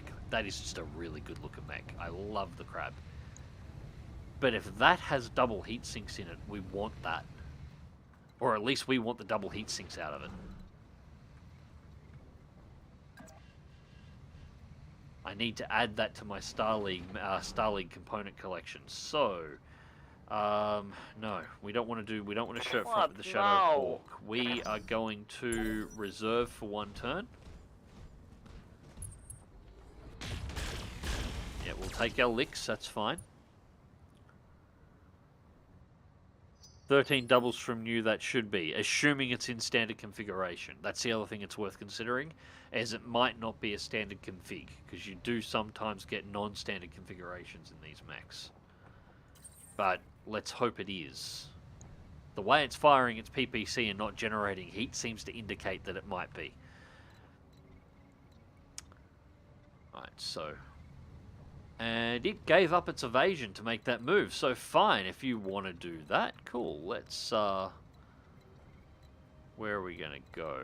It'll give us best evasion. No, alright, so we're actually going to have to worry about weapons arcs more than anything else. A side shot, if blue's going to be the side shot option, we want that. So, what is in that arm? That is the large laser. It's only listing heat sinks. PPC's in the right torso. Large laser in the other arm.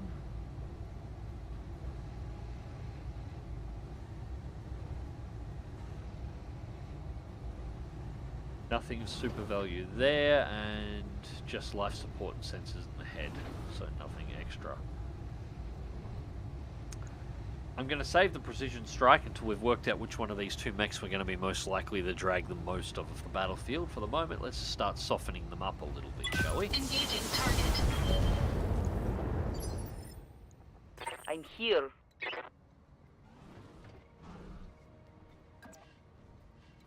Gyro, you're only going to be able to get front. You're going to get a single pip, but that's okay. What's the model number? It is a Lance 2502. Now, LNC 25-02. I hope this hurts. Maybe things are looking up. Commander? I just had the realization chat has essentially become my intel officers in this campaign. I love you guys. Alright, let's move the Firestarter up. next round, we only have one evasion pip on this, but next round the Firestarters are going to charge in. And I'm going to start doing what things that my Firestarters are built for.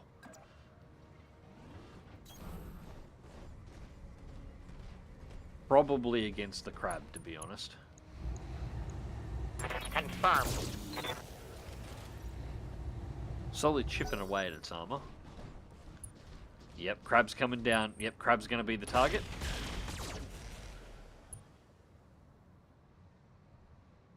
Can't take many more hits like that. Hey.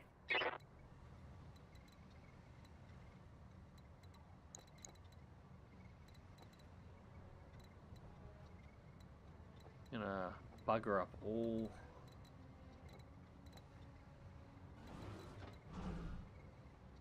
Yeah, it's gonna bugger up all the angles. No, we're gonna reserve for one turn. Standing by.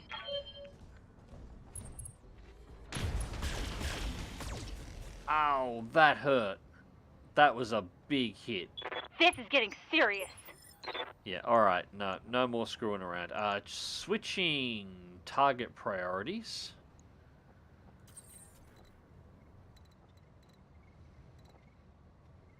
Hang on. No. Reserve one more turn. Wait.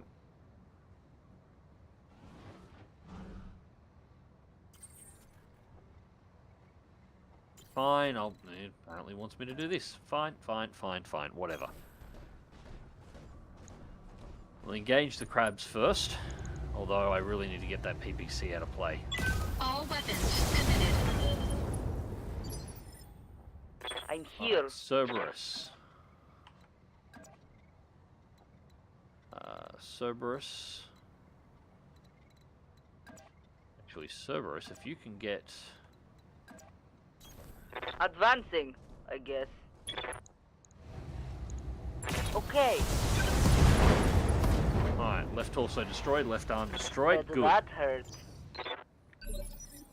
Now, Good to go. drill bit. Melee attack against the other side of the Lancelot. Now, the reason why the melee attack Affirmative. is really just to get everything in close range so we can hit a point blank with all 6 machine guns. Awaiting orders. Same deal again, we're going to do that rear aspect of the crab. Now, hopefully no we'll be doubt able to keep it will be the done. Lancelot tied up while we're nailing the crab down here.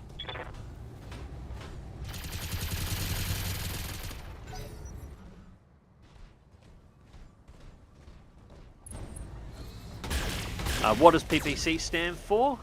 Particle Pulse Cannon. It is a... Damage minimal. Best way to describe it would be a large plasma cannon that has a... it's a particle projectile cannon, particle pulse cannon. It's got a couple of variations. It's all the same thing. It is a energy-based plasma weapon that has an electromagnetic. It has an EM element. The projectile is supposed to be a charge of unstable plasma contained within a magnetic field. When the projectile hits the target, the magnetic field breaks down and causes an EM discharge, which can disturb electrical systems, mess up targeting systems, and so on. Mess with sensors, and the damage itself delivers both thermal and plasma-based energy to the armor, essentially slagging it. They look bloody powerful in game. They can be, and there are bigger ones into it as well. These are standard run-of-the-mill PPCs. You can get some really nasty variations from snub nose, which have shorter range but deliver more power, to extended range ones, which are some of the longest range weapons in the game. Later on in the game, you'll encounter the clans, and they have their own version of the clan ER PPC, which does even more damage and has even more range. And some of the best mechs in the game field multiples of them. My favorite clan, Assault, fields 4. and that would be the Warthog. 2 on each arm and a truckload of armor. And it just slags anything that's under about 60 tons. You know, those things are absolute murder. Yeah, ClanTech ERP PCs. If it can see you, you're in the shit. It doesn't matter what range it's at, you're in the shit. Well, if it can see you and you're within a kilometer of Engaging it, target. you're about to have a bad day. Enemy mech. Critical damage detected. There's a reason the Awesome stands up to its name. Yep, the Awesome, 80 tons and 3 of the bloody things. In a sphere tech on those ones too, but you can retrofit clan ones into it. It'll take them, and it'll like them. And it works really, really well.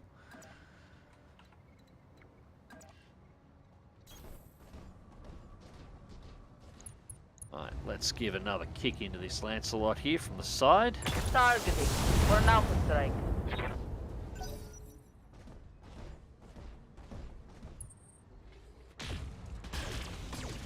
And tried to fire the PPC at close range. That's brave. They do have a minimum distance. Well, in the tabletop, they do have aiming penalties if you are within Waiting a for certain orders. range. So unless you've got very particular skills, so that was a brave shot. I don't like brave shots, unless it's my mech warriors making them. All right, so we're going to do a jump to here, which is going to give us 3 pips. Got it. And I'm going to nail into the side that we've already opened up, machine guns and lasers. Commencing Alpha Strike. Critical hit. We're not going to be able to recover the Lancelot as an intact mech. Reporting. And I don't have the parts to be able to put them together. I might have the parts for the crab. So I want the crab. Moving out. I just want the Lancelot out of play, and if it happens to drop any double heat sinks, we'll Unloading just a take full salvo. left torso destroyed, left arm Target's destroyed. taking Good. a Right, critical now hit. we're going to start using the precision strikes against the crab.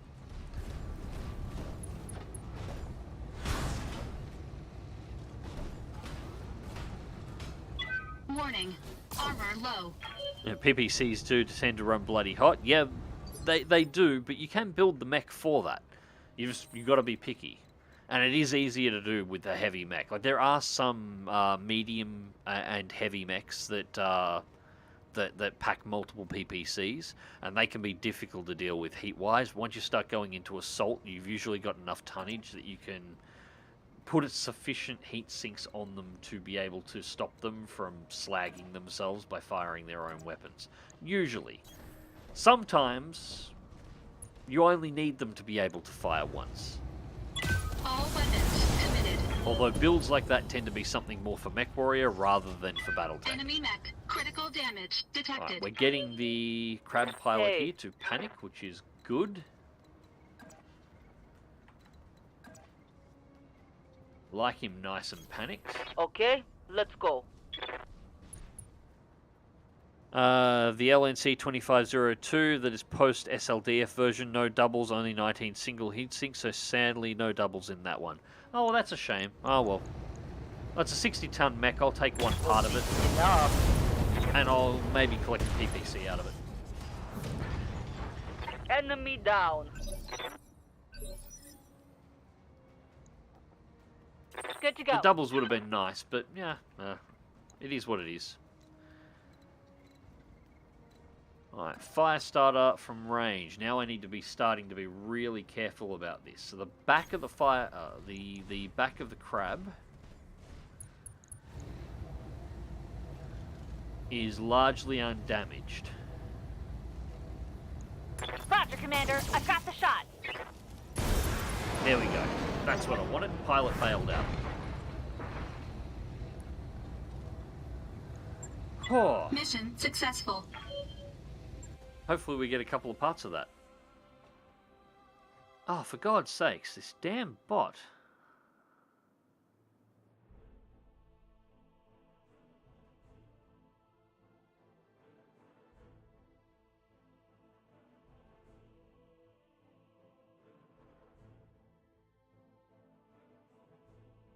There we go. He should be gone now. Or another version of the same damn bot.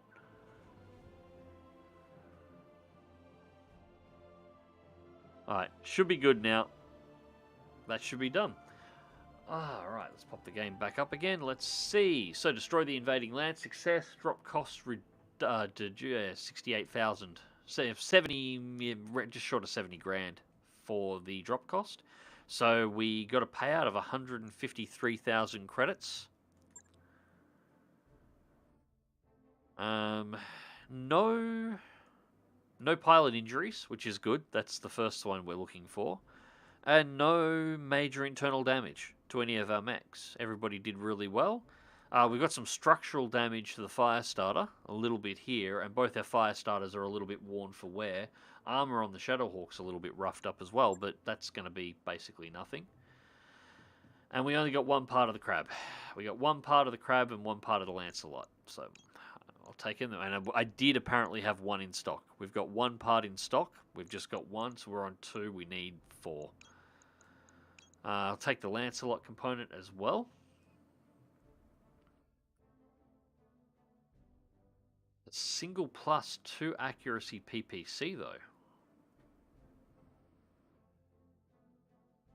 No, we'll try that on the random roll. Hopefully we'll get it. The mech components are worth more. Alright, so we got the crab. We got the one part of the Hermes. We got the one part of the Wasp.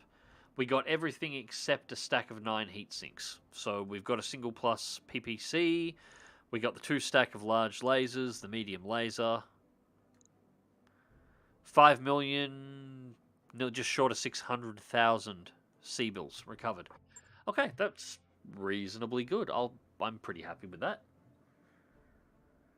I would have liked 2 parts for the crab, because I'd be willing to throw money on the black market to buy an extra component if I came across one to have a crab in the field. But alright, so 20 days to the next financial report. Let's quickly run over our mechs and just see exactly what state they're in. Alright, so yeah, the Shadowhawk had no internal damage at all, so it gets automatically repaired. And we should just be able to repair 3,000 C-bills in 1 day. Oh, that one got a little bit more. 23,000 C-bills in 2 days. But otherwise, that's not bad. So 30 grand in repairs total. And the mechs will be ready before the pilots are, because we've actually got some pretty good mech tech support here, even though we seem to have a deduction at the moment. Not sure why we have a deduction. And the last couple of good missions has brought our morale up to steady as well, which is nice. So I am not complaining. Alright, so we'll let this run forward a couple of days. Looks like Drillbit was the most That work order you fatigued. submitted is complete. Alright, so the Firestarters are all fixed already and ready for the next mission.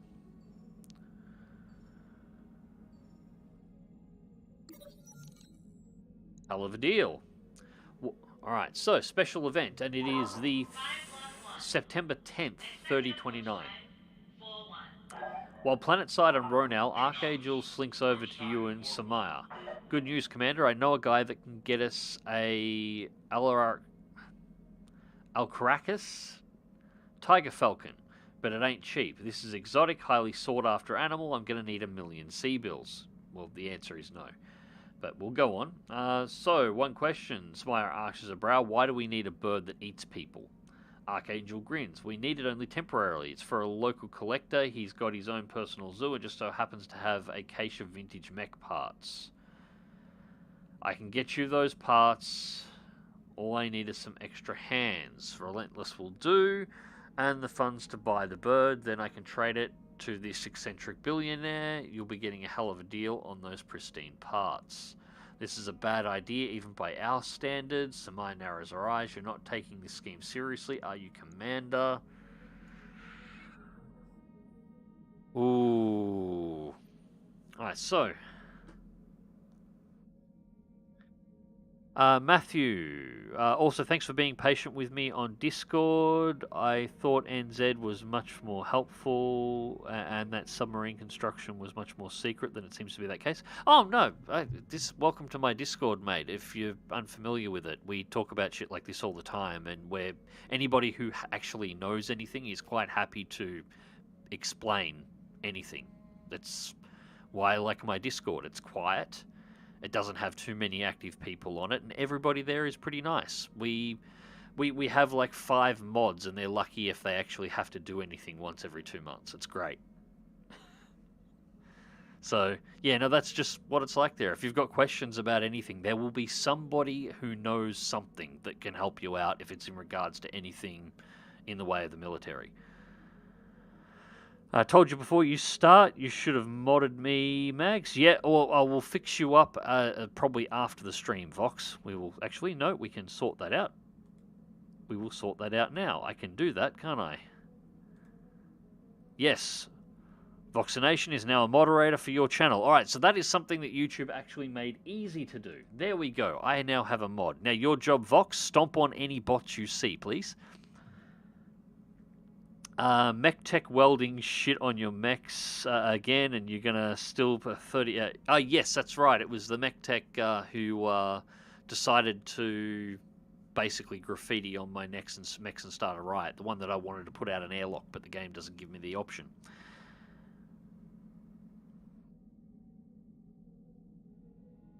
Risky schemes. Yep, there you go, Vox. Your name's Blue. You have the power. Alright, so, chat. I have 2.4 million C-bills. This is going to cost 1 million C-bills. This is not good. But, vintage mech parts. Now, I have ran into this hell of a deal event before. Sometimes this goes wrong and it costs you all your money and you get nothing, or nothing of serious value. Sometimes you pull Star League Defense Force shit out of this. What do you think?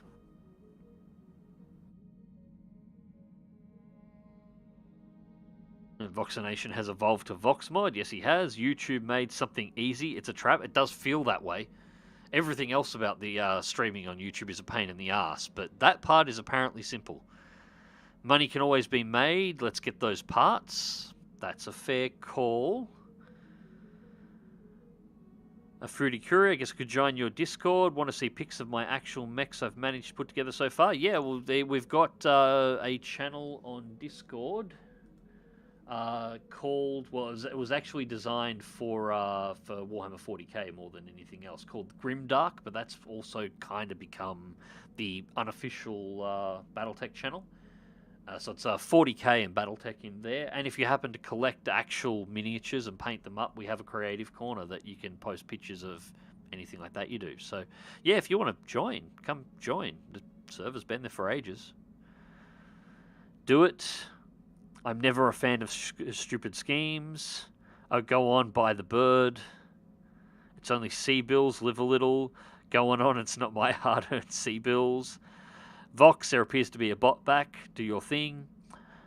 When's the next bill? The next bill is in 12 days, so I'll have time to run one mission in between. It's not going to make up 1 million, but I'm not in danger of going broke straight away.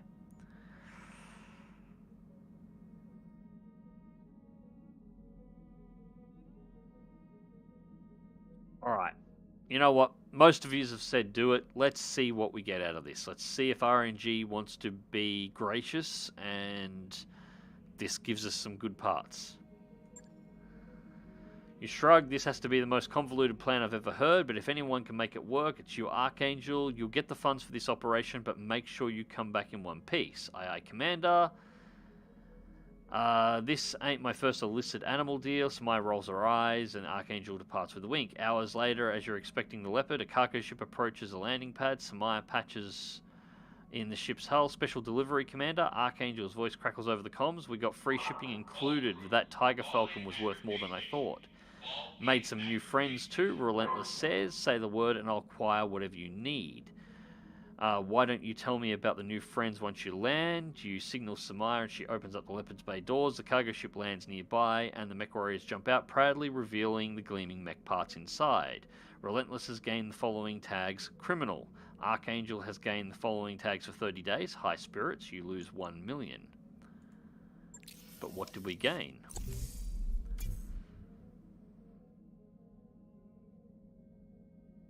A triple plus LRM5.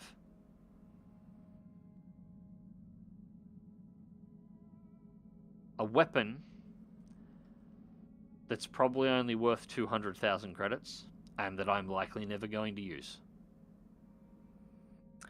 Dun dun! Yeah.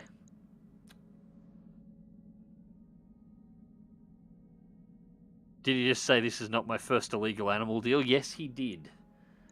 And one of my mech warriors now has criminal on it as well, which is not What's the plan? great. So, criminal. This pilot's checkered past have left them familiar with the criminal underworld. 1% chance per day to earn an extra 5,000 C bills from underhanded means or to go missing. So we can lose or gain 1 in 100 chance we can gain or lose 5,000 C bills every single day that ticks over while he's in our crew now. So that's, yeah, that's an oof. That is an oof. That is an oof. Actually, I should probably check it and see if it is worth more than that first. But I'm pretty sure it's worth bugger all. Selling. Sorry, it's worth less than I thought. It was 12,000. We spent $1 million to get a $12,000 weapon.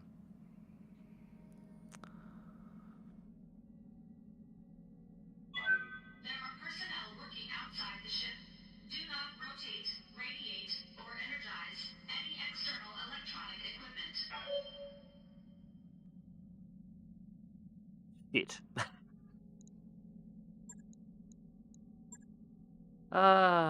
Great. Well, the next one we're going to be taking money because we're going to have to make some now. Down to 1.4 million. Right. It was worth the roll. Considering how much Star League Defense Force tech I've actually managed to pick up at this point, it was bound to go against me at some point in time. Right, so contracts. Sounds like his crimes are fraud rather than smuggling. Yeah, it does seem that way. He does his own stunts. Capellans against Davian forces for an assassination. It's likely to just be annoying. Hold the line. Defend the base. Urban. Hostile creative forces have been making incredibly bold incursions towards one of our processing facilities on Ronel. This facility represents a substantial cash investment. Its destruction would be both politically and financially disastrous. We need a capable mercenary company to defend the site. Payment will be remitted upon repulsion of all Cretan units.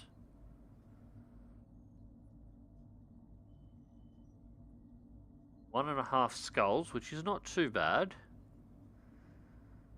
And it is better than recovery mission, and it pays reasonably well as well. Got rather high salvage on it too. Although that's less surprising with Davian missions because we're actually reasonably good friends with them. So if we punch it all the way up, we can make 500,000 back on this one, which will cover our next month's expenditure, which will be fine. And this will probably be the last mission we do here. Defend base missions are not ideal, but... And we can still pick one part if there happens to be something that's relatively nice out of the salvage that we can recover. Yeah, I think we'll do that one. And we're going to do it with exactly the same lineup as well. So two Firestarters, we're going to use the Wolverine, we're going to use the Shadowhawk. I really need to actually start naming these since they're basically in their configurations. Archangel's got 30 days of high spirits. Well, considering he just ripped us off, if he didn't actually pocket some cash, I'd be amazed. +2 LRM clustering. Yeah. We don't really have the mech for him yet. He exists partially as a bit of a deal. I needed a decent pilot, but he also exists for an LRM mech that I don't have. I'm trying to put together a fire support mech. Vox, oh Vox, the pawn body's back again.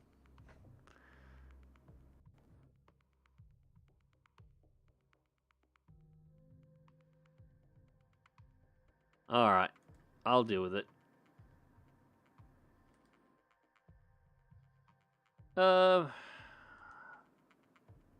Report.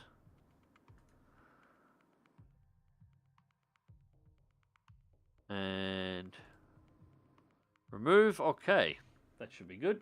Sort it out. Deal of the decade. LRM for like, yeah, it's worth nothing. Can we donate to your game from ours? I wish that was an option. I would take those donations.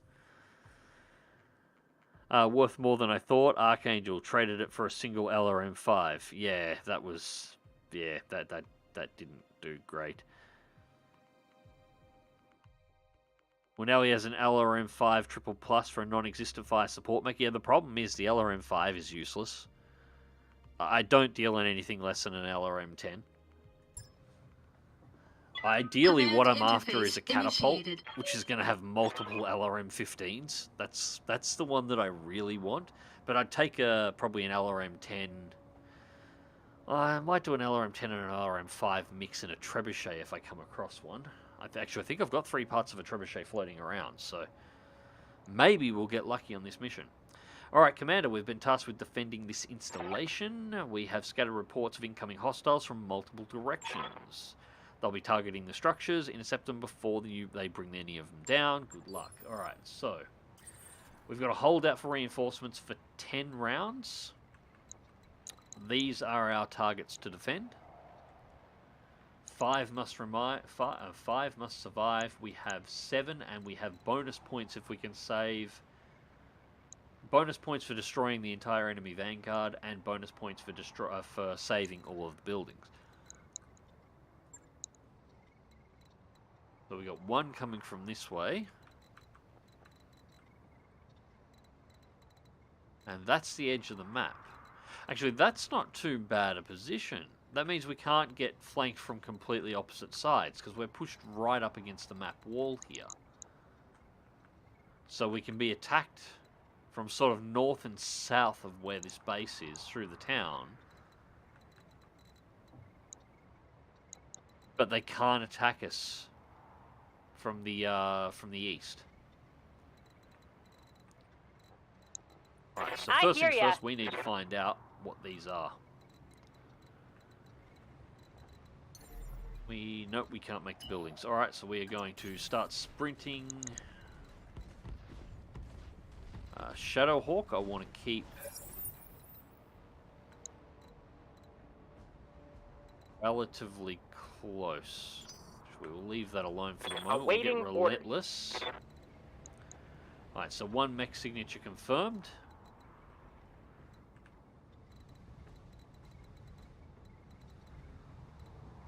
Get our second one up over here and see if we can see any this way.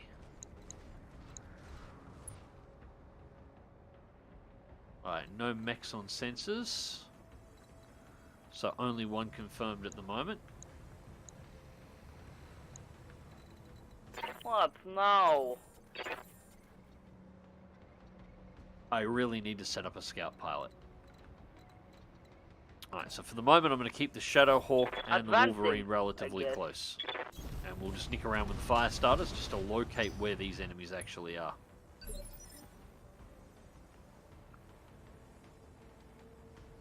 Well, the Shadowhawk's got 3 missile slots and 1's in the head, I think. Yeah, but I don't use LRMs on my Shadowhawks. I find that to be a complete waste. I yank them out straight away. The Shadowhawk has bonuses for its ballistic computer, so I keep the autocannon in place, but the Shadowhawk's also fairly well armored for its weight class, and it gets some really good melee damage in by default. So I switch you'll have noticed on mine already, I've switched my Shadowhawk out for SRMs. The idea is it uses the autocannon as it's closing in on a target to snipe them as it's coming in, gets the bonuses off the ballistic computer, so it's likely going to do damage. Once it gets into closer ranges, it starts opening up with medium lasers and SRMs, and then eventually, if it gets to it, it closes into melee and smacks shit in the face. Waiting for orders. Same as my Firestarters don't actually have a single flamethrower on them anymore.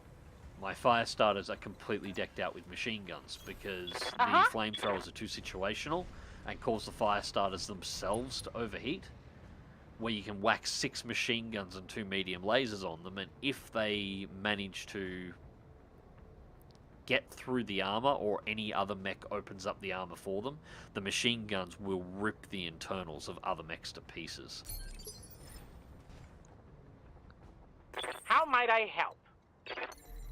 I build all of my mechs around the range of combat and the combat style they're likely going to be most likely going to be used in. I hate the defend the base missions. I'm not a super fan of them, but I prefer them over the capture and hold missions. Because the point you need to capture is always in the worst possible bloody position on the map. And it's an Oster Scout. Great. Oh, actually, no, that's not so bad, because we're going to be engaging that at I'm range. here.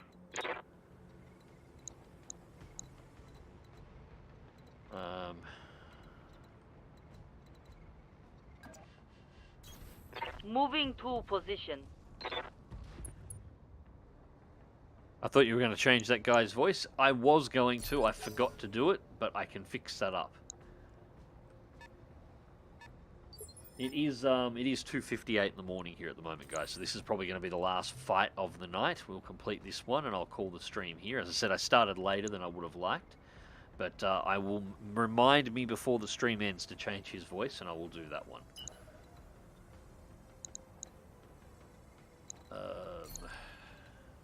We're not going to be able to fire in the next turn anyway, no point in revealing ourselves, so we will just move the Shadowhawk over as well, so we can get long shots here.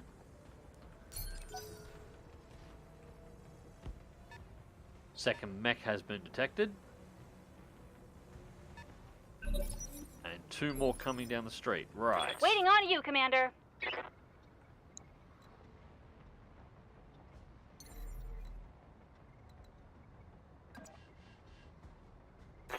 We'll do Affirmative. this. Jump for high evasion and engage the Oster Scout. Here we go. These things don't have a lot of firepower on them.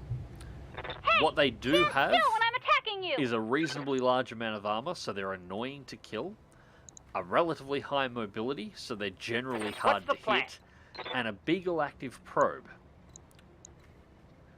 So the Beagle Active Probe is a sensor system that allows Consider it done.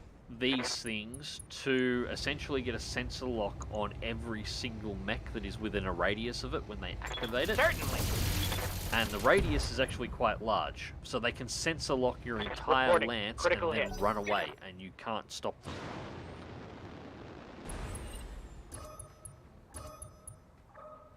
Out of curiosity, why did you make the switch from Twitch to YouTube streaming? Well, 2 reasons. One, I have a YouTube channel that is fairly well developed, where I'm putting all the stuff anyway, so that makes sense to actually be streaming there more. The other reason, and it basically Twitch is acting like a giant cock and has been for a while, and they released, not long before I made the choice to make the switch over, they released a new policy that they were planning on implementing, where essentially they were going to reduce the amount that was being paid on ads for partnered streamers. I'm not a partnered streamer, so that was not going to affect me all that much, if at all, really. But they were also going to increase the number of ads that were being played on stream. So essentially what they were looking to do is start introducing random ads that were outside the control of the streamer at their discretion on all streams. So you could be sitting here watching one of my streams and you'll just suddenly get an ad and there's nothing you can do about it. You just lose everything for the next 5 minutes while they've got ads running. And I thought that was shit. And on top of that, they also cut down the percentage of Target building. because I was destroyed. people were subscribing, following me on Twitch, so I did have some subscribers, and there was money in that, but they cut down the amount that those were worth, and a lot of people were just using their Prime subs. A few people weren't, and basically none of the money that these people were subscribing to me because they wanted to donate to my channel. They enjoyed the streams, and they wanted to help support, which is cool, and I love it when people do that, and I'm thankful for people that do that. But fuck all of it was actually making it to me. Twitch is basically taking all of it, so they're ripping you off, not letting you do what you want to do. They're going to be throwing extra ads at you, and they're generally just, as I said, being cocks and going about things in exactly the wrong way. And I just got sick and tired of seeing it. And I thought, well, if I'm going to have to deal with a dick company, I'm already dealing with YouTube, so I might as well just do all the streaming on YouTube. Then I've only got one dick company to deal with. So that's why I'm here. Hey, If that makes sense. okay, let's I just go. got sick and tired of the ripping off and the bullshit that Twitch is pulling off recently. I figure if at least stay with the known evil. I'm sick of Twitch's shit. I've had enough of them. If you say so.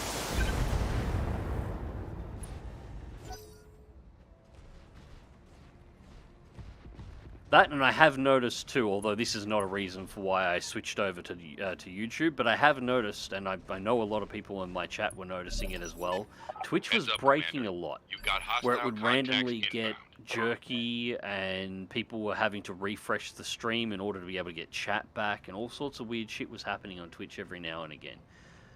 So What can I the do for service itself isn't very good. So we have a Jenner. I haven't seen a Jenner in a while. A Stinger running down the back alley here at the moment. With the Oster Scout crippled over here, we might actually just charge our Firestarter straight up to engage the Jenner and take the Jenner out early. On my way! Going toe to toe!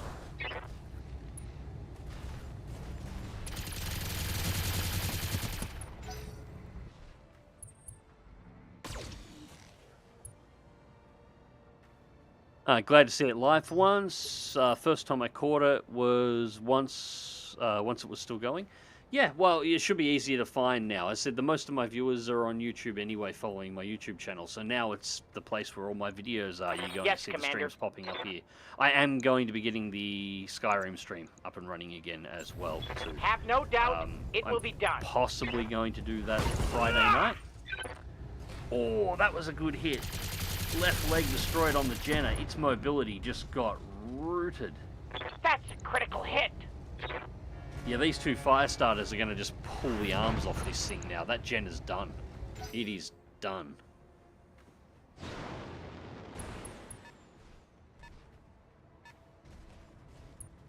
I think I remember hearing somebody complaining about that. Twitch is getting really bad. It's why I'm cautious about subbing on Twitch. I've been Hardly sent any to of rock. it goes to the streamer. Yeah, that's the thing. Like,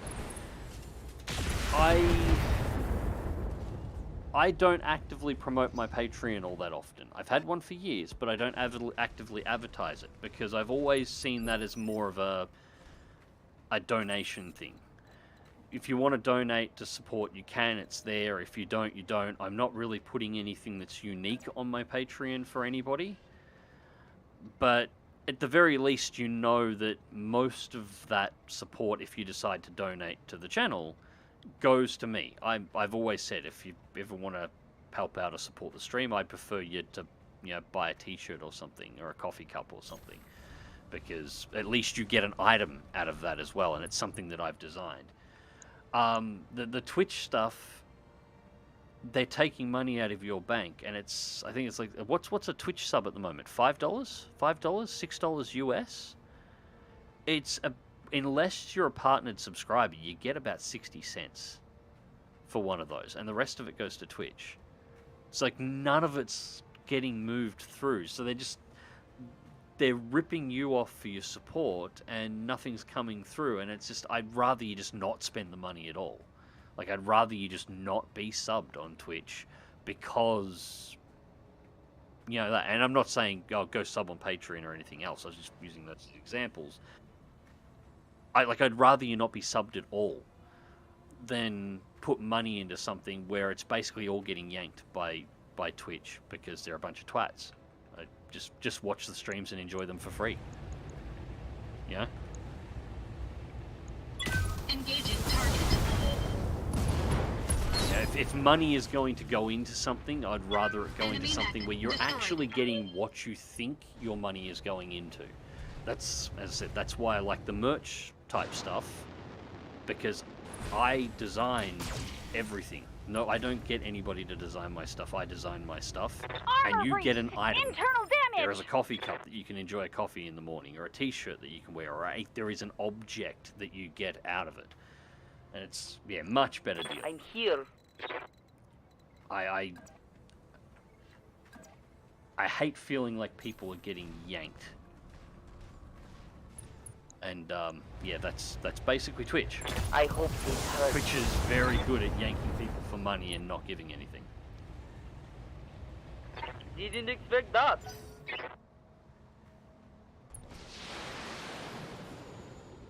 Yeah, Twitch is kind of jank. This YouTube stream has been smooth as a baby's bottom.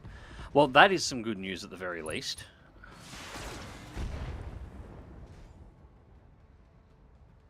Damage minimal.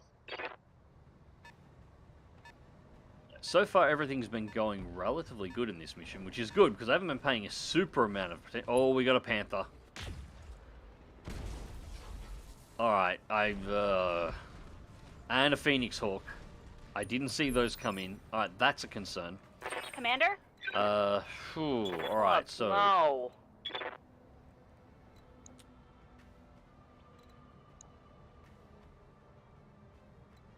Alright, the Oster Scout's destroyed. We really need to eliminate the Stinger just because it's close and annoying. The Jenner, I'll take with the Phoenix... Yeah, well, the Jenner I'll take with Phoenix Hawk in the next turn. Affirmative. Actually, no, I won't be able to. Its evasion's going to be too high. Regardless, we've got to get rid of this Stinger. Copy that. Firing Kill it. Alpha Strike. Please. That looked like a critical hit. Well, if it wasn't a very good critical hit. Because it got to move. Damn it. Alright.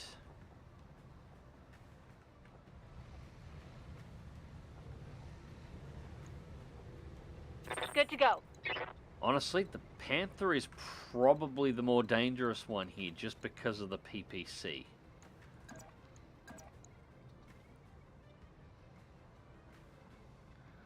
So we're going to melee, and that's a great view auto camera.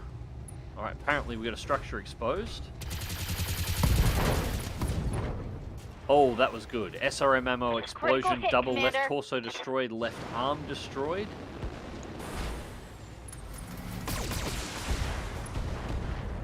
Jenner is engaging the Shadow Hawk. Cool, that's alright. I don't think... Awaiting orders. Yeah, PPC's still in play. We need to get rid of that PPC. If we move, since we've already ripped open the side... I understand. Get a flanking side attack, medium lasers and MGs into the Panther. We should be able to pop its engine Yes, and get Commander. it out of play. The PPC has enough power directly aimed That's against a the kill. buildings. It'll only take 2 hits from each one to drop a building. And that's an LRM strike. What the hell was that? Friggin' Griffin, where the hell did you come from?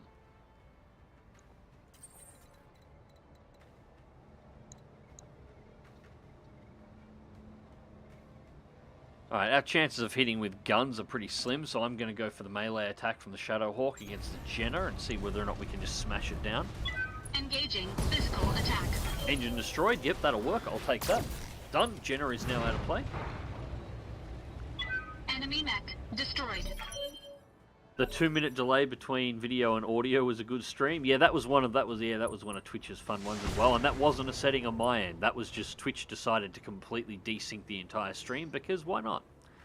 Spirit Fox, anyway, it's 1 AM and I've been trying to sleep earlier, so good night. Good night, Spirit Fox. I've probably already missed you, but if you end up watching the VOD, yeah, have a good night. Shame there's no third option for streaming. YouTube is just as bad with ads after all, although thankfully not during this stream. See, here's the thing, Matthew. Ad blocks work on YouTube. Shh, don't tell anybody. It's a secret. They don't let them work it out. Hey, No, I don't actually care if you run an ad blocker on my stuff. Like, it's nice if you don't, and thank you for not running an ad blocker if you don't happen to run one. That does actually help things, and it's good. But if you do run an ad blocker, I don't give a shit. copy. I'd rather use weapons, but... That's him dealt with. Alright, so these two are doing some good work up here at the moment.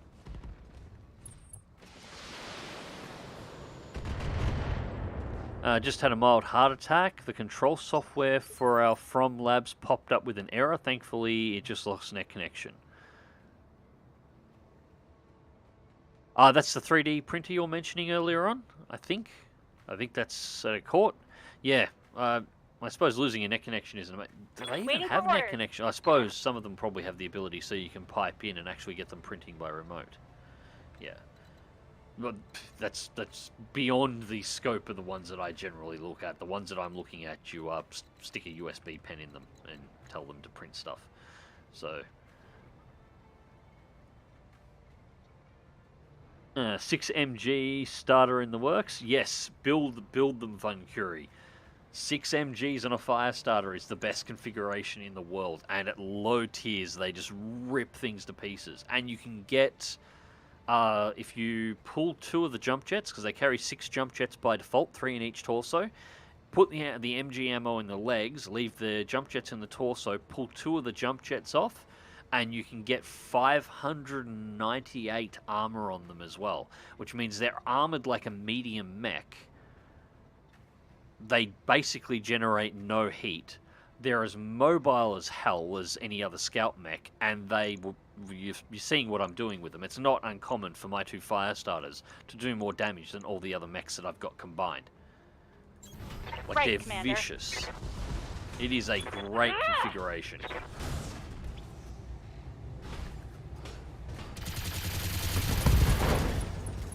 See, they do things like that. Like that right That's there. a critical hit. That's a Griffin. That's a Firestarter. He just ran up, punched it in the face, and then just ripped it open with a bunch of machine guns. It's a P-51 Mustang on the legs. It's great. Reporting. And I'm going to do it again, because I have 2 of them. It will be done.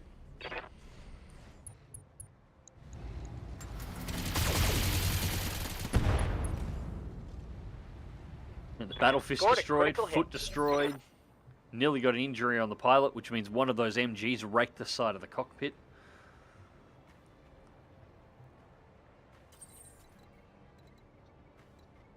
Yeah, I'll have to remember that Firestarter config. Before the stream ends, once this is over, I'll pop it open so everyone can have a look at how I've got it set up. You actually don't maximize the weight on it.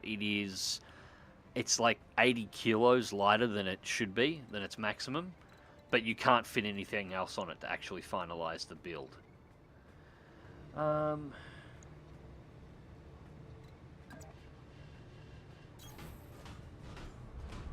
But it becomes academic. It doesn't matter. All weapons committed. Enemy That's that mech one dealt with. destroyed. That might have been slightly overkill, but if there is such a thing. And we have a spider that's just jumped in out of nowhere now. Alright, that Phoenix Hawk is getting in amongst the buildings. Alright, so that's the one we've got to get to. And unfortunately, Commander? both our mechs here are non-jump jet equipped.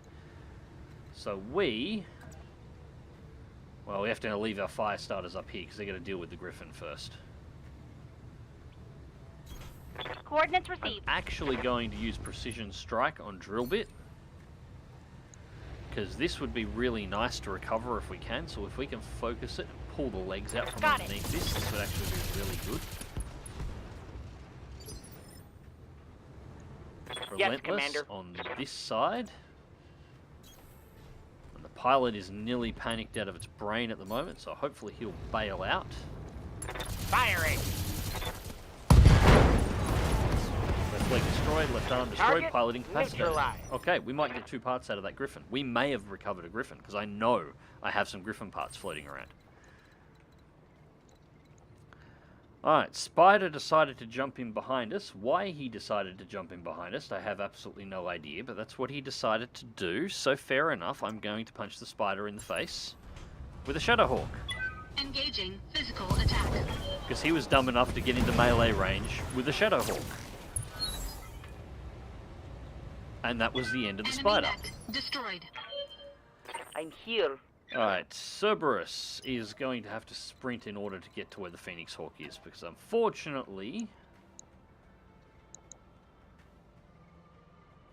yeah, the fastest way is going to be to go up this ramp here and then cut through the center.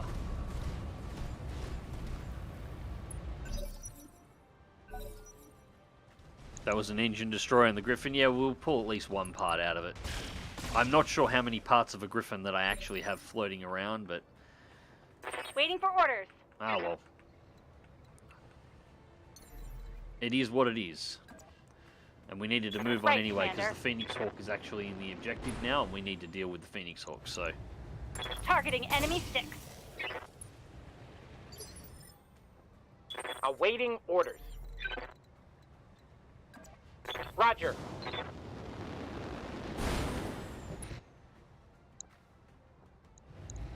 There's going to be Locking on target. Firestarter MVPs again.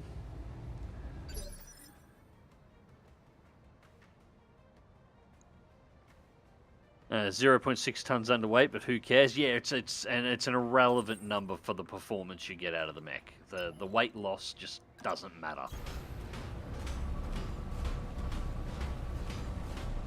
Almost all newer high-end printers have full net. It's mostly used so you can start remotely and monitor, so basically streamlining for industry purposes. Yeah, that would make sense. I'm after much smaller scale stuff than that. I'm specifically looking for a resin printer that can do... obviously, I would like larger Hey. if possible, but at least up to a 20 centimeter print is what I'm after. That's sort of my goal area. Okay. And then if I want to build anything bigger than that, I'll have to print it in parts anyway. As one of my first goals is I want to actually do some 30 centimeter battle mechs for display purposes.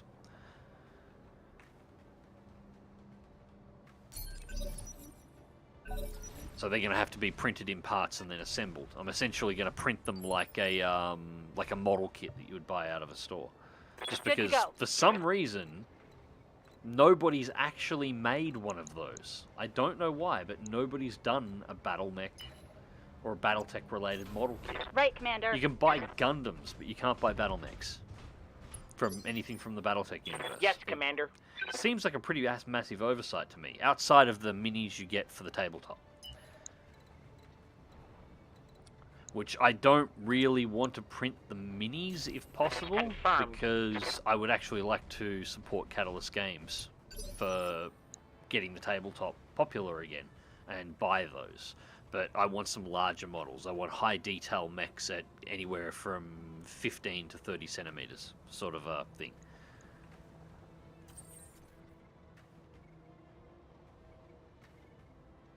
Are there any good assault LRM carriers like an XXL catapult? Yeah, the battle dildo, the Stalker.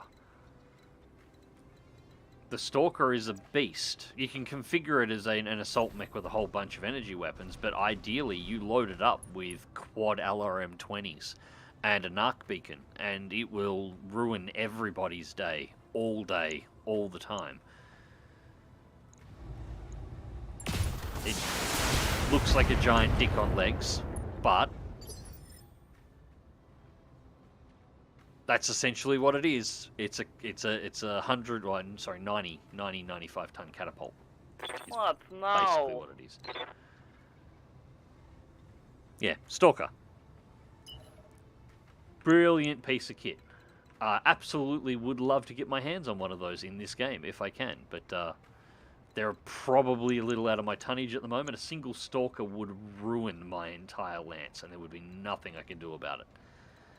I am going to get a shot in between the buildings here on the Phoenix Hawk that is currently hiding for some reason. Let's go for a precision strike. Let's go for the leg. Okay. Firing everything. Shoulder destroyed. Critical hit, I wouldn't Commander. call it precision, but it at least hit. I'm expecting the Phoenix Hawk to jump here in a Waiting second. for orders. And that's going to be a good Affirmative. enough turn to be able to get guns on target, I think. Yes, it is. Commencing Alpha Strike.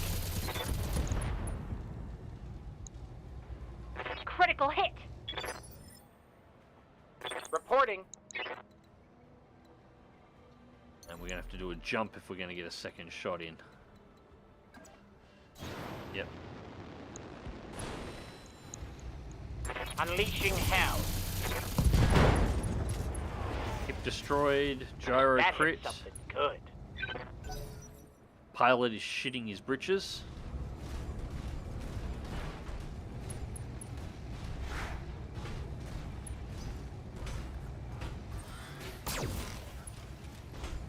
$85 tons. Yeah, thank you for correcting me. Reporting structural I damage. sometimes do get all the tonnages. I get them close, but not quite there. But yes, one in my vanilla campaign, and it just cleaned house. Yeah, Stalker is in the vanilla campaign. I tend to always run close mechs, unless I get a Stalker. If I get a Stalker or a catapult, if I get a Stalker or a catapult, I will set up support mechs. The Stalker in particular, just because it really hurts. And it's worse in this. Well, theoretically, I haven't had one yet, of course, but it should be worse in this. Because the way BEX mod works, with the way high skill pilots operate in-game in regards to the evasion chevrons that I was explaining before, scout mechs are actually viable in endgame in this.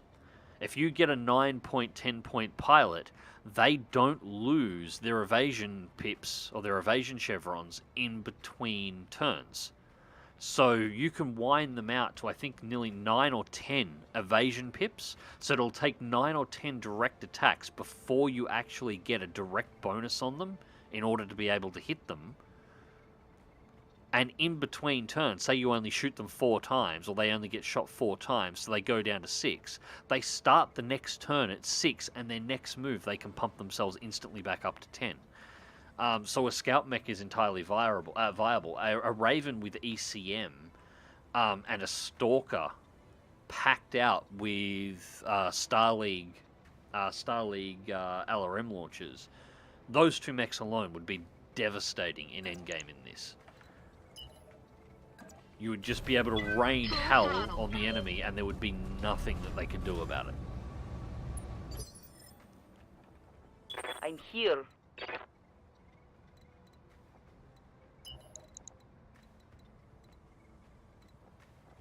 The Wolverine's going to make it far enough to be able to potentially enter the fight in the next turn.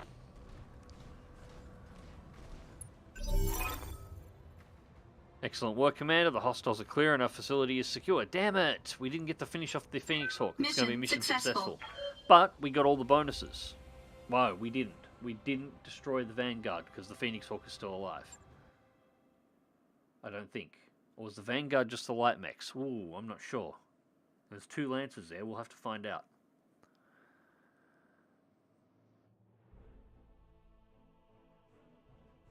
No, we did. We got the bonus. We got the bonus. It's definitely getting late. I'm now stumbling over my mouth. Apologies for that. We got both the bonuses. All buildings did survive, and it must have been just the light mechs that were the Vanguard. So we got the double 10% bonus. What was our deployment? Drop cost deducted was 70,000, so 622 after expenditures. Firestarter took no internal damage and just got roughed up, and now the rest of our mechs barely got touched. 3 kills on the lead spitter.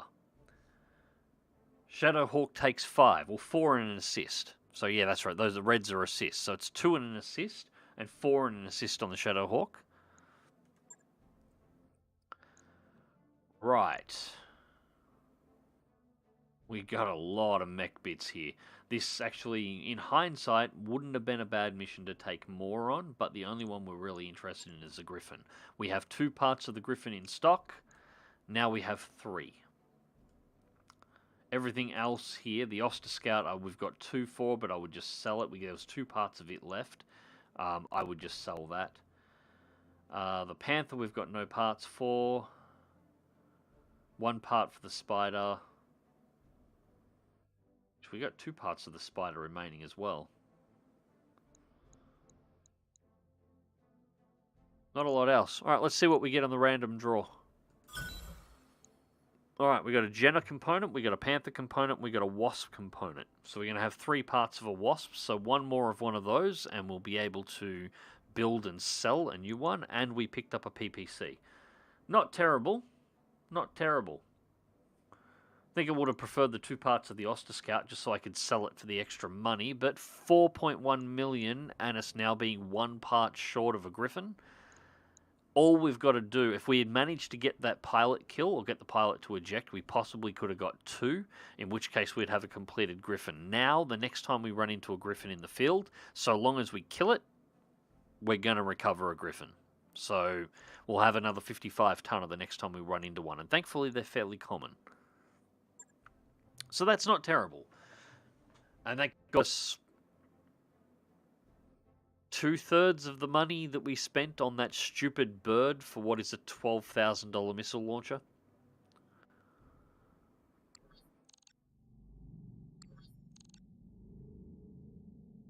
The Formlabs 38L we use. Resin printer can print 33, 20, 20, 30 centimeters.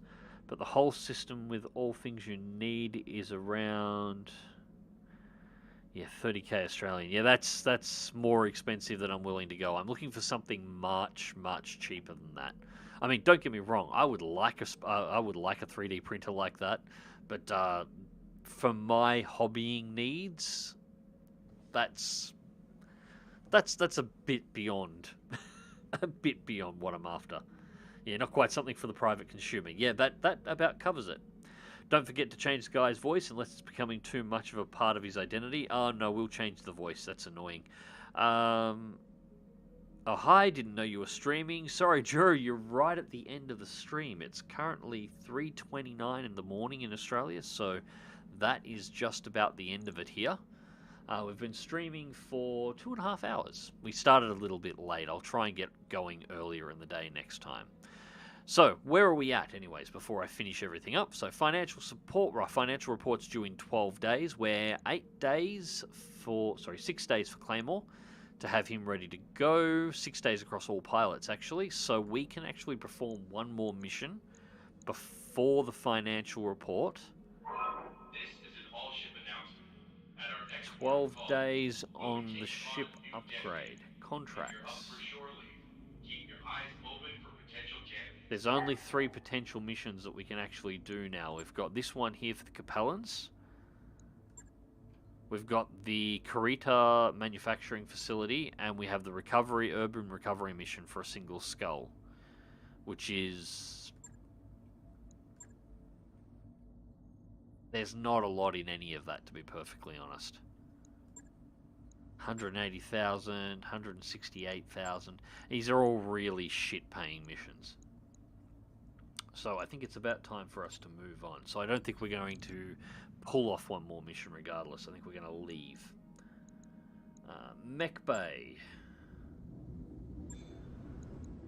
So our Firestarter should be a simple, straightforward repair. 4,500 sea bills in 1 day. That is simple enough. And Barracks Mech Warriors. Now, it is Yes, relentless. that has the annoying voice. Yep. Copy. Right, those are the female voices. Let's wind this back this way. Let's try that one. Voice level. Orders? Receiving you. Ready for orders. Orders? This is an all-ship announcement. What are your orders, Skipper? That'll do. There we go. Fixed. Now he's not so bloody annoying. Alright, so let's have a Waiting quick for look orders. through. 210, he Waiting hasn't picked for up orders. much on the simulator. Beach Ball is probably going to get... Beach Ball is going to become one of my primary scouts. I think we're going to give Beach Ball a different call sign though. We might actually customize her a little bit soon. 5 piloting, 5 tactics currently. I need her to get some higher piloting skills, but I need some lower end missions to run her on where she can earn the XP to actually pick up those skills so that she can do a decent job. She needs to get a gunnery up as well. Ideally, her setup is going to be full points piloting with evasive expert. Actually, no, I'll go the other way with her. I'll go with master tactician. Piloting a master tactician on her, I think. Yes, Commander. Cerberus has points to spend. 1,000. We're going to go tactics. So what's our points here? Negative minimum to range penalty. Or the melee hit and stability bonuses. Considering she's going for breaching shot, the range penalty is probably the more important one. Negative, XO. Sensors clear.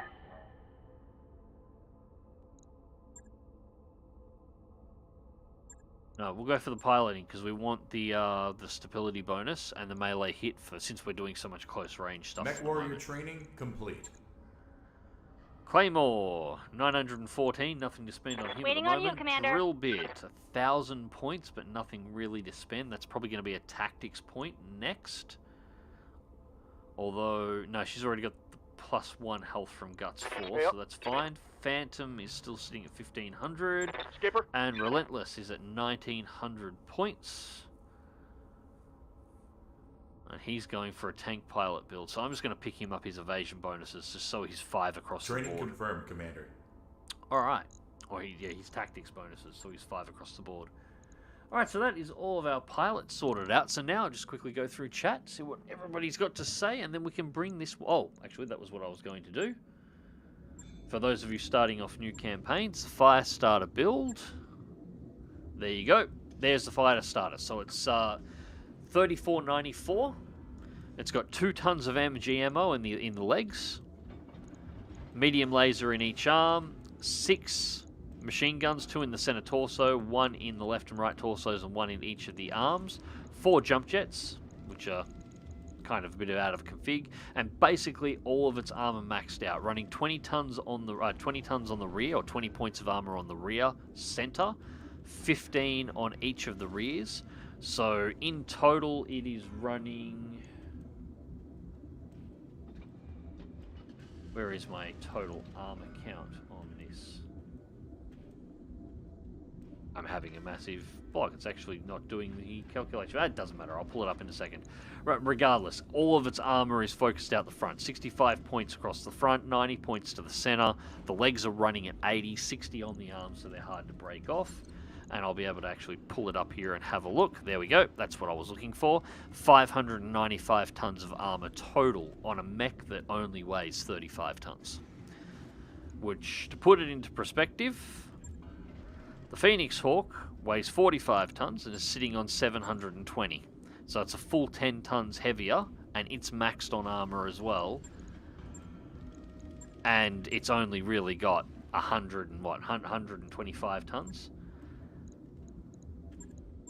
It's these are pretty durable little mechs, and if you're running these at your start of your game, basically 600 tons of armor, or 600 points of armor, most of it front focused, make these things nearly impossible to destroy, especially once you start adding evasion in on top of them as well.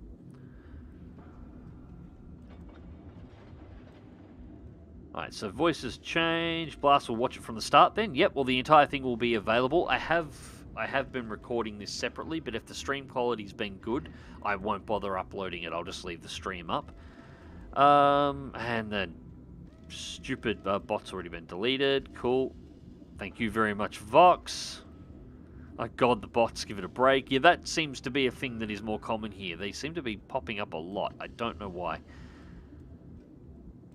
I know that Frozen is alternatively to Formlabs for resin printers, but I haven't used them myself. Some of them models have 40cm build height and are way more affordable. Yeah, I'll have to have a look around. Like, I'm willing to go smaller. Essentially, what I'm after when it comes, I want resin and not your and not the filament printers, just because I want the high detail on the smooth surface. I don't want the filament end. I'm looking to print actual display models, so having the filament rises and needing to sand them and fix them and putty them in order to make them work isn't what I'm after. I want resin. In terms of size, I could possibly go smaller as well, but it just means I would need to print the mechs that I want to print out or anything else that I'm wanting to print out in smaller components. I'd have to break them down more and then do more assembly. It's and if I have to do that, that's fine. It's so long as I can keep the cost for the printer needs to be affordable, but the quality needs to be high. Or, you know, reasonably high for a relatively budget resin printer designed for the consumer market. So I'm not 100% sure on what I'm going for yet. I've seen a couple. They're all a little out of my price range at the moment, but I am keeping a bit of an eye out to see what I can get. And the prices on some of them are dropping as new ones come out as well. So, yeah, hopefully I can find something that's decent when the budget allows for it. But yeah, that's the only reason I'm after the larger size. If I've got a little bit more size to work with, I can print more components in a larger set easier. But it doesn't necessarily stop me if I have to go smaller. I just have to print them in more pieces, which might mean I have to rip the 3D models apart a little bit more. It's annoying, but it's not necessarily a deal breaker.